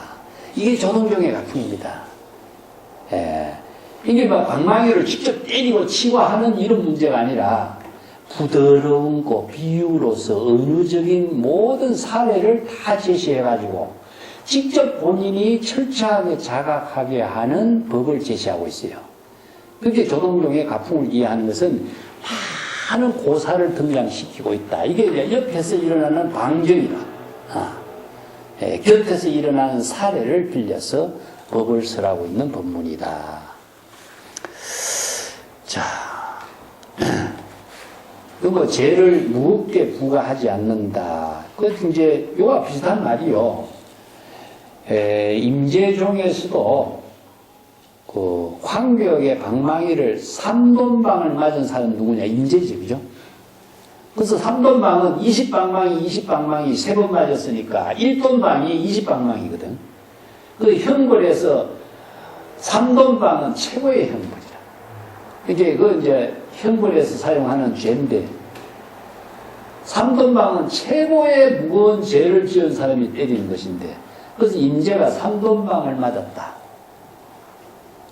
그러면서 자기가 나중에 해고를 하는 걸 나는 황벽선사로부터 3돈방의 방망이를 맞았지만은 쑥으로 어린애의 등을 쓰다 죽는 것과 같았다. 이렇게 표현합니다. 쑥은 무엇이냐면요. 어린애가 무병장수하고 건강하게 잘 크라고 이렇게 쑥으로서 쓰다 죽는 것이 중국의 하나의 그 고사예요, 고사.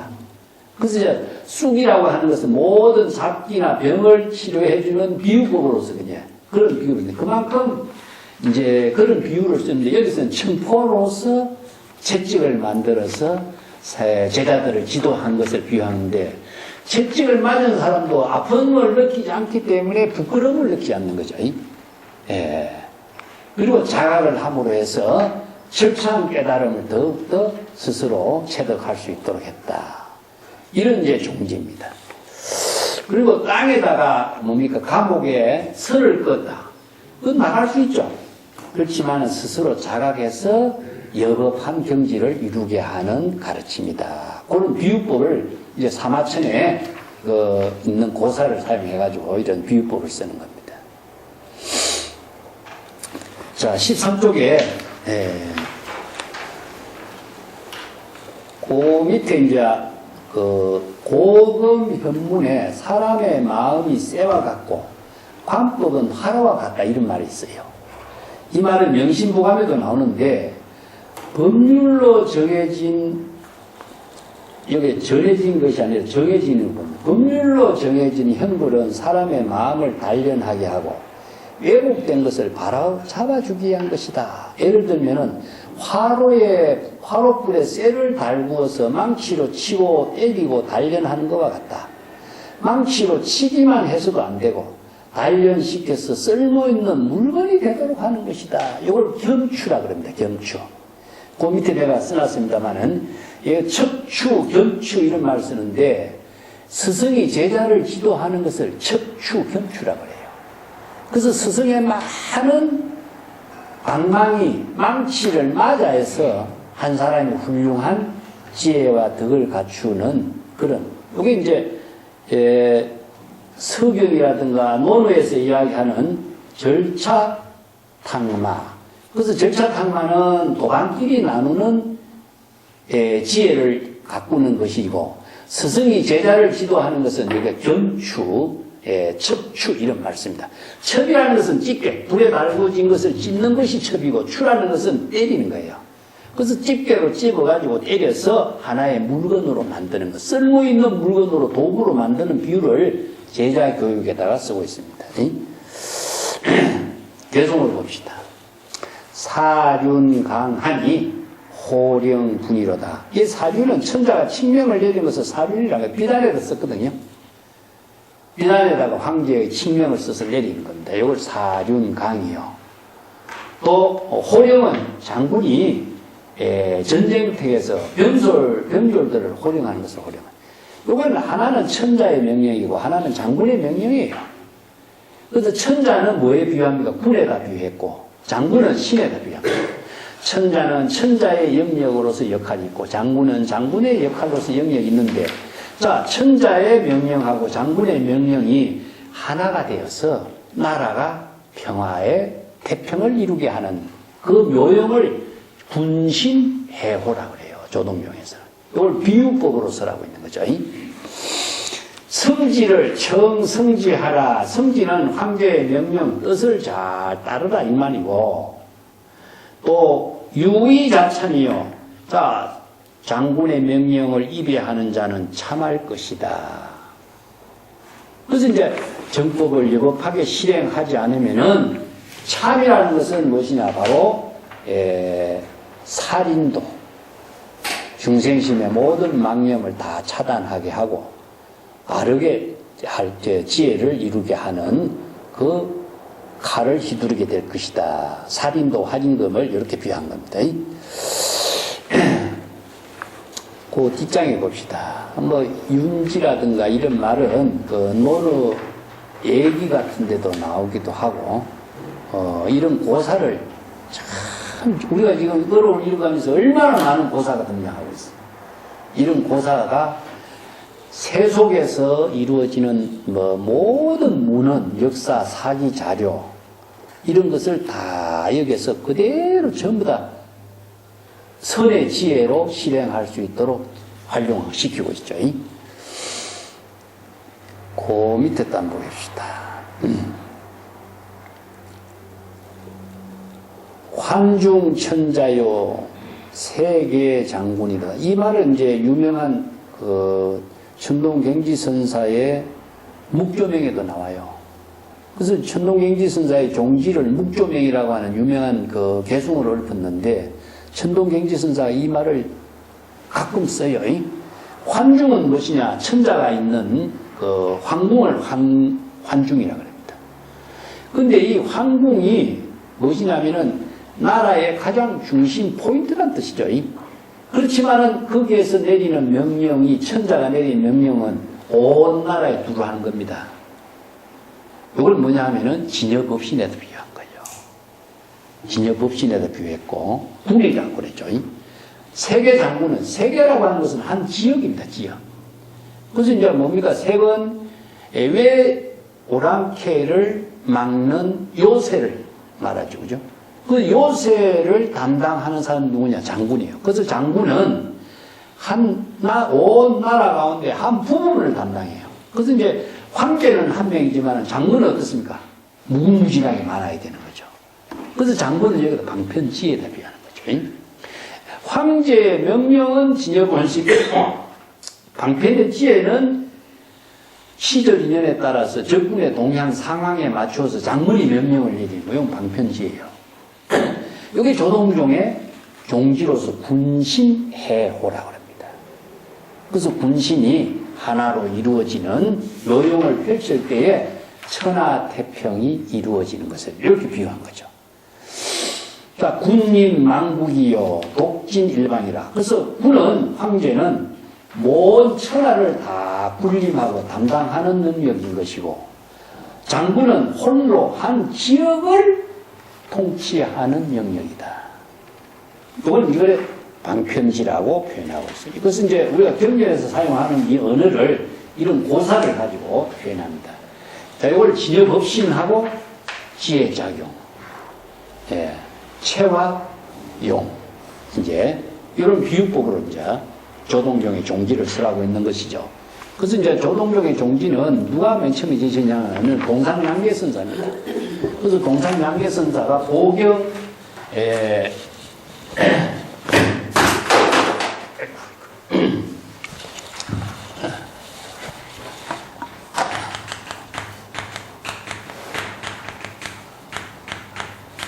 동상양계로부터 이걸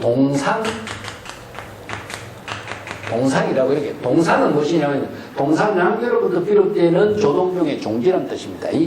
예, 그래서 조동종의 종지는 동상양계 조상 본적으로 이어져요.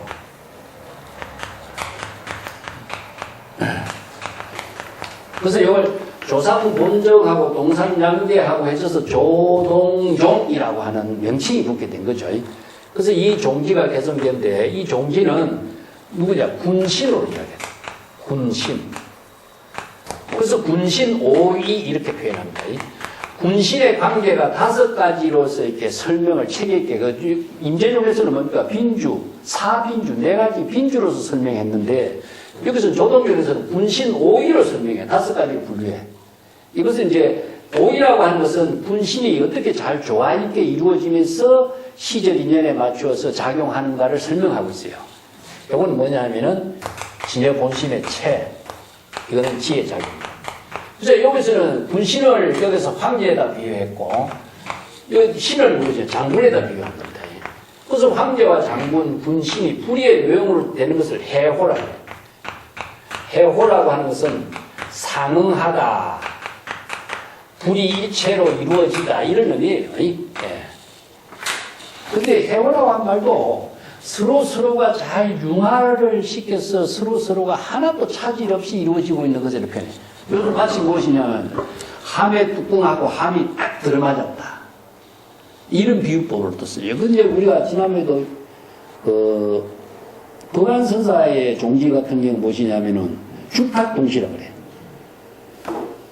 예, 병아리가 아래에서 이렇게 막 나오려고 이렇게 빠는 겁니다. 그 신호를 알아듣는 자가 누구냐? 어미라는 거죠. 그래서 병아리와 어미닭이 하나가 되어서 새로운 생명으로 작용하게 하는 종지를 제시한 것은 법안종이고 군신의 관계를 통해서 조화 있는 삶을 이루고 깨달음의 지혜를 실행하도록 하는 것은 조동종의 가풍이고 임재종은 방망이라든가 활이라든가 바로 직접 여기에서 전체 작용, 지혜가 전체로 작용되도록 실행하는 것이 임재종이고 이런 이제 특성이 가풍이라 그래요. 가풍. 선생들의 지혜가 법의 체계는 같지만은 방편으로 제시하고 있는 능력과 이런 성향은 다른 것을 말해요. 그래서 5종 가풍이 이루어졌다 그런 말씀이죠. 자, 15쪽에 이제 환중은 환내, 기내 이런 말로 쓰고 색은 변방이니까 떨어진 곳이니까 이걸 장군, 뭐 이렇게 요새 이런 말로 쓰고 그렇습니다. 이걸 비유법으로 쓴 거죠. 15쪽 그 밑에 단에 내가 써놨습니다. 천동경지선사가 읊은 개송은 정의, 장군, 편의, 군신. 왕은 정의고 장군은 편의, 이렇게 군신을 표현하고 있습니다.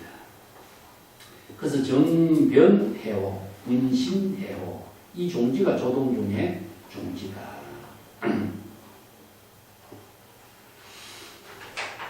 뒷장입니다. 16쪽에 부대 내경 출치비요 나지 풍갈 행위. 이 구절이 참 또 천동경기선사가 참 대단한 경지를 분배해요. 자, 여기서 내경 출치비라. 예, 봄이 되면은 우레가 울려서 천둥 번개가 치는데 놀래서 개구리가 불 속에서 잠에서 깨어나서 나타나는 것을 경칩이라고 합니다. 근데 경칩이 되지 않는 것, 경칩이 된 시기를 기다리지 않았다 이겁니다. 때가 돼야 되는데 너무 이런 때에 등장한 사람이 누구냐? 이 수행성입니다. 그 수행성의 질문이 용이 완전히 성천할 수 있는 경기가 돼야 되는데 아직까지 조금 시기상조다 이겁니다. 이 천동경지선사가 안목이 대단한 것입니다. 때가 되지 않은 개구리가 경첩의 우레소리를 듣지 않고 뛰어나오는 거, 이것은 이르다는 거예요. 이게 부대란 말을 써요. 부대. 때를 기다리지 않았다. 시적 인연에 맞지 않다. 그래서 때에 맞지 않게 등장했다. 이게 한경지를 이룬 안목이 충분하지 못했는데 그냥 안목인 것처럼 자기가 그냥 돌발적으로 뛰어왔다. 그래서 이거 생긴 문제점을 지적합니다. 두 번째는 나지 풍갈 행운이요. 어찌 그가 안목이 없는 그가 여기서 바람이 나오거든요. 그 바람이 구름의 흐름을 막는 줄 알았겠는가. 용이 구름을 타고 성천하지만은 그 구름이 바람의 기운에 의해서 올라가는데 그 바람이 묘시대가 펼치는 날개 바람에 의하고 그 바람이 어떻게 되나 방향을 잃어버리게 만드는 겁니다. 이 얼마나 기가 막히게 얽혔어. 참, 그래서 이 개성을 보면요. 천동경지선사는 보이지 않는 세계를 끊임없이 사람들에게 제시해서 그 지혜를 체득하도록 해놓습니다. 이 공안에서는 절대 이 지혜가 안 보여요. 이게 선성들의 무궁무진한 지혜로 제시하고 있는 안목이라는 거죠. 그래서 우리가 어록을 읽는 것은요.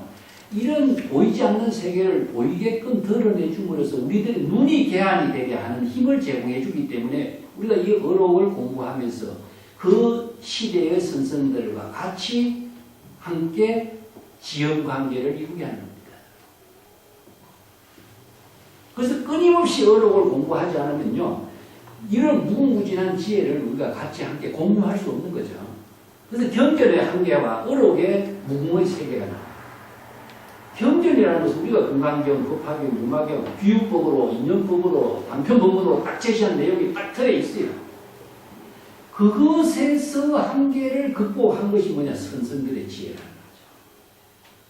그래서 중국인들이 자, 이상적인 세계를 현실 속에서 어떻게 구체적인 지혜로 전개할 것인가를 실행하는 힘이 여기 어록에 나타나는 거죠. 그래서 선은 인도에서 이루어진 선의 법은 인도에서 제시했지만 선의 무궁한 지혜를 제시할 수 있고 선의 생명을 부여한 것은 중국이다. 그래서 선의 완성은 중국에서 이루어졌다는 겁니다. 자, 이런 것을 통해서 우리가 다시 한번 점검해 볼 수 있죠.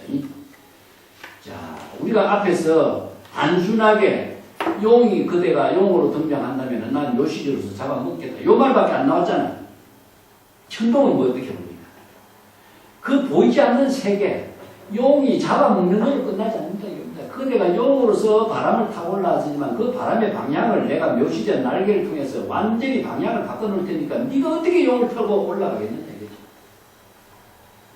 이렇게 바람을 내가 바람의 방향, 용이 바람을 탈 수 있고 구름의 바람을 타고 갈 수 있는 것까지도 막아버립니다. 이 경지까지를 보내고 있어요. 그래서 이 두 개송은 천동경지선사의 대단한 탁견으로 제시하고 있습니다. 이 주목해야 될 부분이죠. 앞에 부분은 수행자가 때가 되지 않았어. 뒤에 부분은 그런 묘용을 그대가 용의 기운의 묘용을 펼친다고 하지만 용의 기운의 묘용을 펼칠 수 없도록 해버린 것이 나타나요.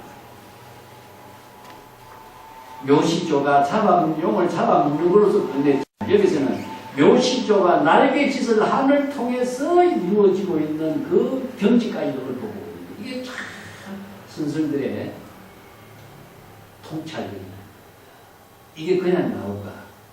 얼마나 깊은 사유와 사유 속에서 이런 작용의 식구를 제시할 수 있는가? 말로 제시하는 것도 아니고 식구로 제시하는. 그래서 이 시라고 하는 것 자체가 그 통찰력의 지혜를 많은 사람들에게 함께 대화로서 제시하고 그 대화가 시공을 초월해서 나눌 수 있는 문화를 이루게 하는 것이 중국의 송고 문학의 특색이라고 합니다. 이 시인이 아니면 이 통찰력이 나오지도 않고 시인이 아니면 이런 멋진 개성으로 뚫어낼 수가 없다는 거죠. 그래서 이제 그 벽암록 같은 데는 굉장히 좀 단순한 개성을 읊어내요. 한마디로 얘기한다면 상황을 개성으로 읊어내 단순성이 있어요. 근데 굉지의 그 개성은 상황의 묘를 보이지 않는 세계까지 들춰내고 있다는 겁니다. 그래서 이 매력에 우리가 음미하고 음미하고 그래서 시중음이라고 했죠. 시는 거듭 음미하고 음미해야 시인의 공을 비로소 볼 수가 있다. 그랬어요. 절대 한 번 봐서는 이 시인의 공이 드러나지 않는 거죠. 그래서 항상 이것을 다시 음미해 봐야 됩니다. 시도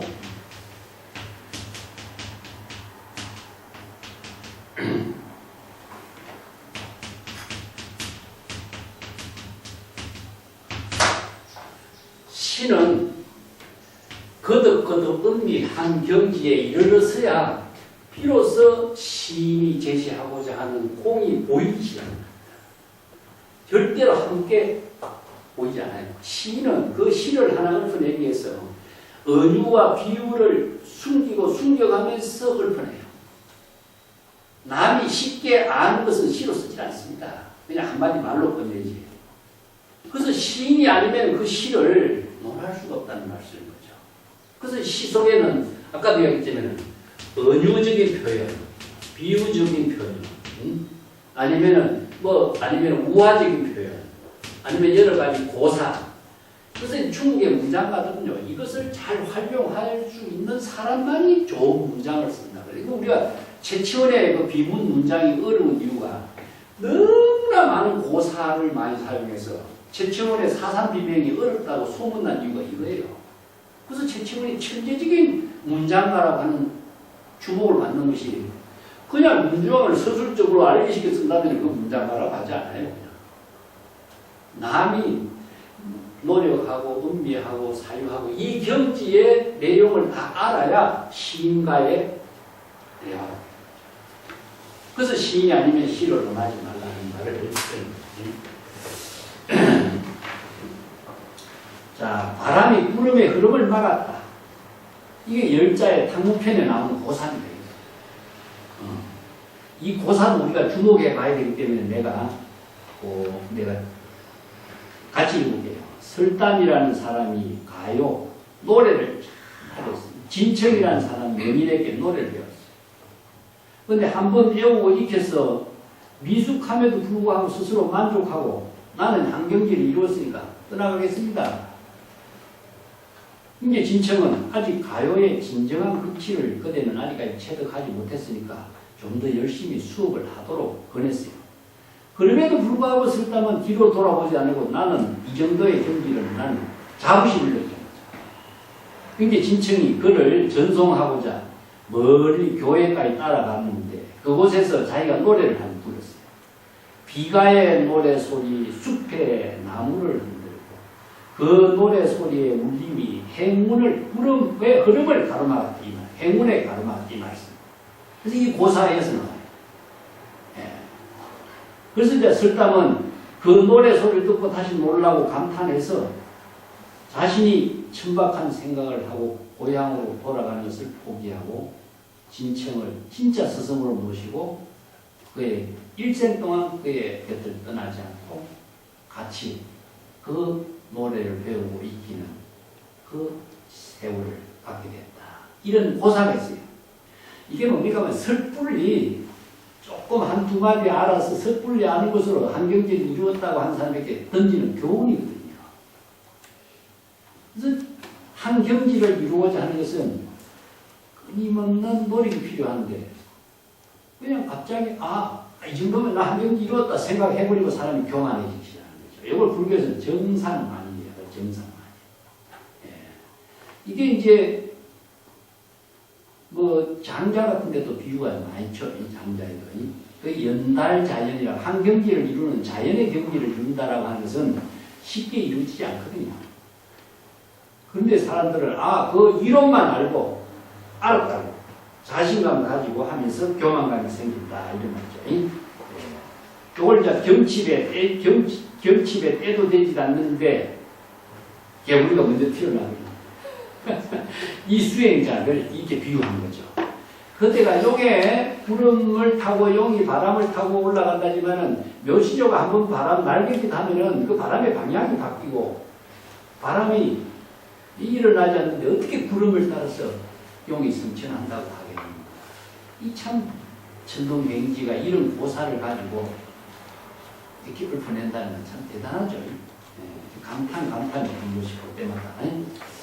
자, 오갱침조기에 이유야행이 이 고사가 있습니다. 자, 오갱이라고 해서 내가 새벽에 제일 먼저 일어나서 길을 가고 있다고 생각했는데 뭐야? 밤새 길을 가고 나보다 먼저 길을 가고 있는 사람이 있는 거예요. 이것도 이제 내가 뒷장에 써놨습니다. 17페이지 보세요.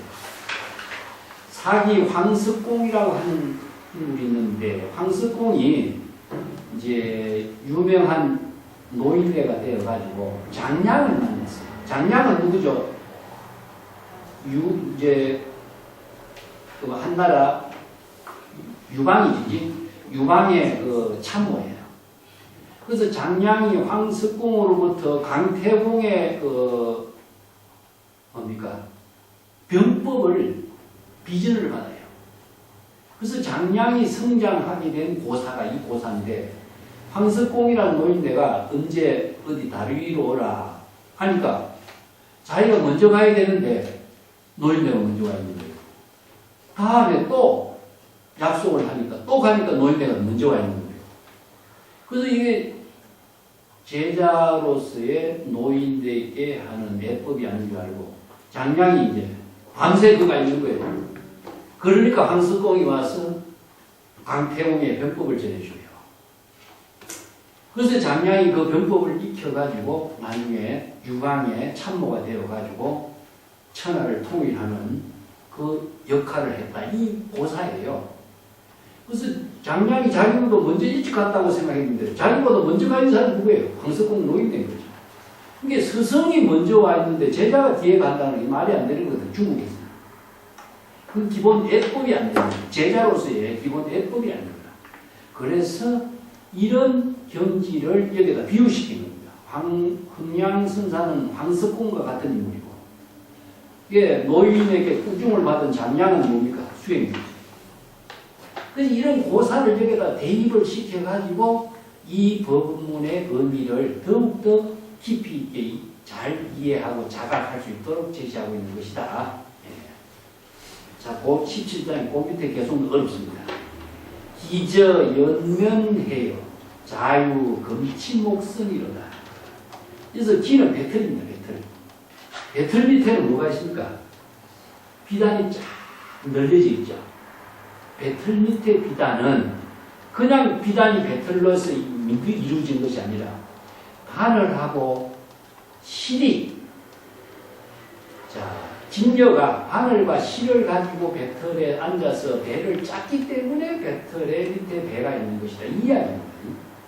그냥 배가 만들어질 수 있겠느냐. 그 아름다운 비단의 문양이 만들어지고 아름다운 비단이 어떻게 만들어질 수 있겠느냐. 그 배틀에 앉아있는 진녀가 한 올 실과 바늘을 연결시켜서 아름다운 비단이 엮어지는 것이다. 그러한 사실을 알아야 된다. 예. 이건 수행자가 그런 경지를 자각하게 하는 기술입니다. 남만구하니요 정법의 안목을 갖춘 자를 속이기는 어렵다. 아무리 수행자가 속이려고 해도 안목 갖춘 사람 속일 수 없는 것이다. 이런 모든 경지를 통달해서 바로 볼 수 있는 안목 갖춘 사람에게는 속일 수가 없다. 고민됐다는 거 맞잖아요. 전임 해학해요 원무 조전 충문이로다. 그래서 인전이라는 것은 도장을 찍기 이전입니다. 도장을 찍었다 하는 것은 좀 인가직지. 여기 이제 풍월선사에 도장 찍는 이야기가 유명한 부분을 우리가 했죠. 인가라고 하는 것은 증명한 거예요. 증명. 증명인데 흔적이 남습니다. 자취나 흔적이 남아요. 그래서 인전에는 자취나 흔적이 남기 이전, 이건 본래를. 그래서 이제 본래 면목이라는 말이에요. 그래서 흑모 미생 이전 본래 면목, 선악 이전의 본래 면목, 이런 말씀입니다. 그래서 본래 면목을 깨달은 경지를 여기 인전이라고 해요. 본래 면목의 도장을 찍기 이전 본래 면목의 경지를 해학은 무엇이냐? 텅비은 학연무성입니다. 본래 면목의 지혜는 아공법공의 경지이기 때문에 막힘이 없어. 확 튀어져 있어. 걸림이 없어. 흑원과 같은 경지야. 원무 조전 충전이요. 조전은 새의 모양을 만든 글자. 우리가 이제 전서라고 하는 말 쓰죠, 그죠? 전서. 이게 새의 모양을 온따서 만든 글자가 전서고, 충문은 벌레의 모양을 온따서 만든 글자를 충문이라고 해요. 중국의 한자가 다 이렇게 상행문자, 이런 것을 통해서 이루어졌어요. 그래서 새나 벌레나 이런 모든 존재를 형상을 온따서 글자를 만들었습니다. 그래서 도장 글자는 무엇이냐? 전설을 많이 쓰는 거예요. 이건 뭐냐면은 원무, 본래 조전과 충문이 없는 경지가 무엇이냐? 도장에 새겨진 글자가 없는 경지예요. 본래 면목은 불림문자입니다. 이렇게 비유합니다. 본래 면목의 지혜는 일체의 언설 문자가 다 이루어지기 이전의 요입니다. 언설 문자로 가지고 본래 면목의 지혜를 펼칠 수 없는 거죠. 이 부분을 이렇게 어렸어요. 기가 막히거든요. 자, 차근은 자리병면이다. 자, 글자의 뜻을 확실하게 알았다. 글자의 의미가 무엇이냐? 글자라고 하는 것은 방편언설로 제시하고 있는 것이죠. 근데 방편언설로 제시하고 있는 뜻은 뭐겠어요? 본래는 뭐겠지? 그 의라고 하는 것은 궁극적으로 방편이라고 하는 것은 진실의 깨달음의 지혜를 이루게 하는 의미인 것이지, 어느 문자를 가지고 진실로 착각하지 마라. 이런 비유법이죠. 법계 일상은 본래 면목의 지혜의 작용이라고 합니다. 그래서 그 18쪽에 내가 그 부분은 이제 중국의 글자가 만들어지는 이야기가 태평광기라든가 이런 글자가 만들어진 사실의 역사적인 이야기를 전하고 있는 자료를 토대로 하고 있습니다. 평창에도 이 부분이 언급되고 있기 때문에 평창에서 다시 한번 확인해 보죠. 만송선사가 천동gen지선사의 개송을 다음같이 쓰였다. 왕의 칙명이 천하에 두루 실행되지만 왕이 천하를 두루 다 돌아다니진 않는다.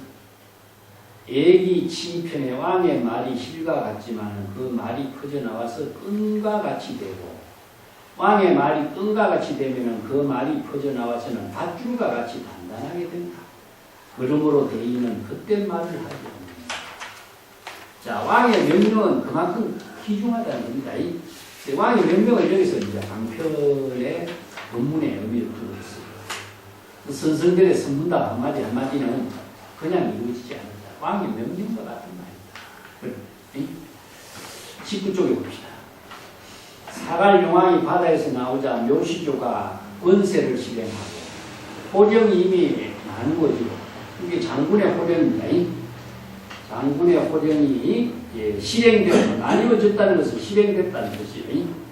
군과 황제와 신이 각지 자기 본분의 자리, 지위, 위치를 이렇게 정해서 실행하고 있는 모습이다. 이게 군신정의라는 것은 군인과 신이가 본분을 벗어나지 않고 각자 본분사의 묘용을 실행하고 있다. 그런 거죠. 풍당이라고 하는데, 풍당은 이제 조정사원에도 전하고 있는데, 사기풍당전이라는 고사가 있습니다. 이 고사를 토대로 한 건데, 풍당이 말하기를 상고, 옛날 왕이 장군을 싸움터로, 전쟁터로 보낼 때에는 장군 앞에 꿇어앉아가지고 수레를 밀면서 말하기를 황실 성곽의 문 안에는 과인이 통제할 것이니 성곽 문 턱 밖은 장군이 통제해 주시오. 이렇게 말했다고 한다. 그래서 위소가 이것은 왕이, 자, 이 곤이라는 것이죠. 곤은 왕이 거처하는 성곽의 문턱을 말합니다. 여기서 이제 이것은 이 곤이죠. 성곽의 문턱을 곤이라고 합니다. 여기 이제 풍당의 말로 전하는 것은 사기에 전하고 있는데, 이것은 여기서 이런 내용을 여기서 줄여가지고 평창에서 그대로 설명하고 있어요. 그만큼 황제의 역할과 장군의 역할은 나누어져 있다는 것을 이제 설명합니다. 20쪽에 넘어갑시다. 내경 출칩에 천동경제선사가 천동 우레 소리에 놀란 개구리가 동면에서 깨어나왔는데, 이것이 바로 중국의 시제진연에 따른 일인데, 이 수행성은 어떠냐? 흥양선사를 탐색하고자 개송으로 읊었어. 근데 이게 개송이 시기를 지나쳤다. 너무 지나쳤다. 때도 아닌데 나와버렸다. 이거 태발을 해. 요걸 이제 과유불급에서, 논어의 과유불급에서 쓰는 말이 태과예요. 지나쳤다. 그래서 경칩은 2월인데 2월의 시절을 기다리지 않고 너무 일찍 일어난 용은 뜬구름이 용을 따라가고자 했지만, 묘시조의 바람, 날개에 부는 이풍, 날개로 부는 이풍 때문에 길이 막혔다는 사실입니다. 바람이 묘시조가 날개를 한번 치면서 바람에 길이 끊어져 버린 거죠. 그러니까 용이 바람을 타고 구름을 기감고 올라가야 되는데, 바람의 방향을 끊어버리니까 갈 길이 없어졌다는 사실을 일깨 푼 거죠. 알지 못하고 부지불각 중에 머리가 그냥 부딪혀가 됐다. 이게 저백이 됩니다. 곤두박질 쳐가지고 머리가 부딪혀서 저백이 됩니다. 어떤 수행성은 화타, 이 원칙 공안에 대해서 수행성이 말 실수를 범하지 않았다면 어찌 흥양선사의 성기의 지혜 작용을 드러낼 수가 있었겠는가. 날카로운 성기의 지혜 작용을 기복이라고 합니다. 성기의 지혜 작용을 그렇게 멋있게 드러낼 수가 있겠는가 말하지만, 이 말은 맞지 않는 소리다. 뭔 소리냐. 맞지 않는 소리를 하고 있다. 천동경지선사가 앞에서 읊고 있지 않느냐. 천둥 우레가 울리기 전에 개구리가 튀어나왔고, 어찌 알았겠는가. 묘시적 날개의 바람의 행운, 길을 막아버리는데 용이 어떻게 구름을 타고 바람을 타고 하늘에 오르겠다고 하는 것인가. 천동경지선사가 개송해서 설한 부문이 너무나 뛰어나다는 사실, 너무나 기발하다는 사실을 알지 못하고 그런 안목 없는 소리 하고 있다 입니다. 자, 여기서 이제 어떤 수행성, 어떤 사람은 본칙 공안을 수행성이 말 실수를 했기 때문에 흥양선사가, 천구선사가 그렇게 뛰어난 성기를 펼친 것이다. 이렇게 본 거예요. 이것은 대상으로 읽은 거예요. 대상으로 나름대로 객관적으로 자기 생각으로 평가한 거예요. 천동경기는 어떻습니까? 완전히 그런 차원을 벗어났죠. 그래서 이제 똑같은 선성의 코멘트라도 천동경지의 안목이 얼마만큼 깊이 있고 뛰어나고 보이지 않는 세계까지 덜추어냈는가를 우리가 알 수 있는 거예요.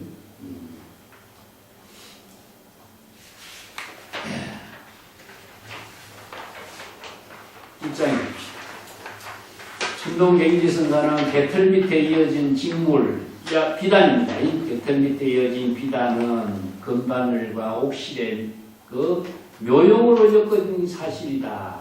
이건 이제 배틀 밑에 이어진 직물에서 T라고 하는 글자는 성기의 지혜라는 뜻이 아니라 배틀을 짜는 기계라는 뜻입니다. 요걸 이제 잘못 이해하지 마라 뜻이죠. 서랑선사가 있지 이 공안을 제시하면서 금바늘에 가는 바늘 코에 구멍이 겨우 보이면 곧바로 긴 옥실이 이어 바늘 코에 관문을 통과한다. 요거 이제 바늘하고 실과의 관계가 분리가 된 것을 말해요. 이 바늘하고 실하고 하나가 되어서 비단을 짜기도 하고 그 묘용을 펼칠 수 있는 것인데 그 실이 바늘 코를 연결하지 않고서 바늘의 역할도 못하고 실의 역할을 못하는 것을 말합니다. 이걸 이제 군신 주종 관계를 이렇게 비유한 거죠. 재미난 표현을 써놨어요. 이 말은 조동종의 종지인 혈맥을 밝힌 말인데 이 법문에 체득한 사람이 아니면 조동종의 미묘한 가풍의 종지를 알 수가 없다.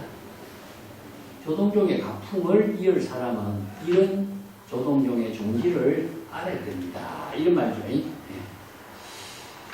자, 밑에 딱 봅시다. 도장을 찍을 때는 바람결에다 찍지 마라. 도장을 허공에다 찍으면 문체가 나타나죠. 창힐이 별들의 둥글고 굽은 형세를 누러 관찰했고 이 중국의 글자가 만들어진 것을 이야기합니다. 거북의 문체와 새 발자취의 형상을 자세히 관찰해서 여러 가지 아름다운 모습을 널리 채집해서 글자를 만들어요. 이 창일이 중국의 글자를 만든 사람으로 이제 등장해요. 그 이후에 올챙이를 모방한 문자가 두 가지 전스로서 글자가 이루어졌으니 주나라 선왕의 태사인 주가 대전의 글자를 만들었고 진나라의 성상 이사가 소전의 글자를 만들었으니 지금 도장을 새길 때 사용하는 인전의 글자를 방전이라고 합니다. 수행자 여러분들은 말해보라. 흥량선사가 글자의 핵을 조각한 일이 있을까? 흰 옥은 본래 티가 없는데 옥에 문체를 새기면은 분황의 덕을 손상시키는 겁니다. 그래서 옥은 뭡니까? 바로 진여 본심을 이야기하고 도장을 찍었다 하는 것은 뭐죠? 바로 흔적을 남깁니다. 옥에다가 문양 글자를 새겼다 하면은 옥의 티를 만드는 것이기 때문에 옥의 순수를 잃어버리게 됩니다. 이런 비유로서 이제 조동종의 종지를 이제 옥에다가 비유해서 설명하고 있습니다. 맨 밑에 단 볼게요. 옥에는 티가 없다 한 말은 이제 갱지선사의 어록에도 쓰라고 있는데 맨 밑에 때는 내가 정리한 부분이 있어요. 진여의 본성은 본래 청정하고 중생의 자아의식으로 사량분별해서 스스로 분내 망념을 오염시키고 있는 것을 옥과 옥의 티를 비유한 것이다. 명심보감 성신편에도 흰 옥은 진흙탕에 던져도 진흙탕의 더러움에 그 흰 색깔이 오염되지 않는다. 그 이 말은 유마경의 철연상경과 같은 말이다.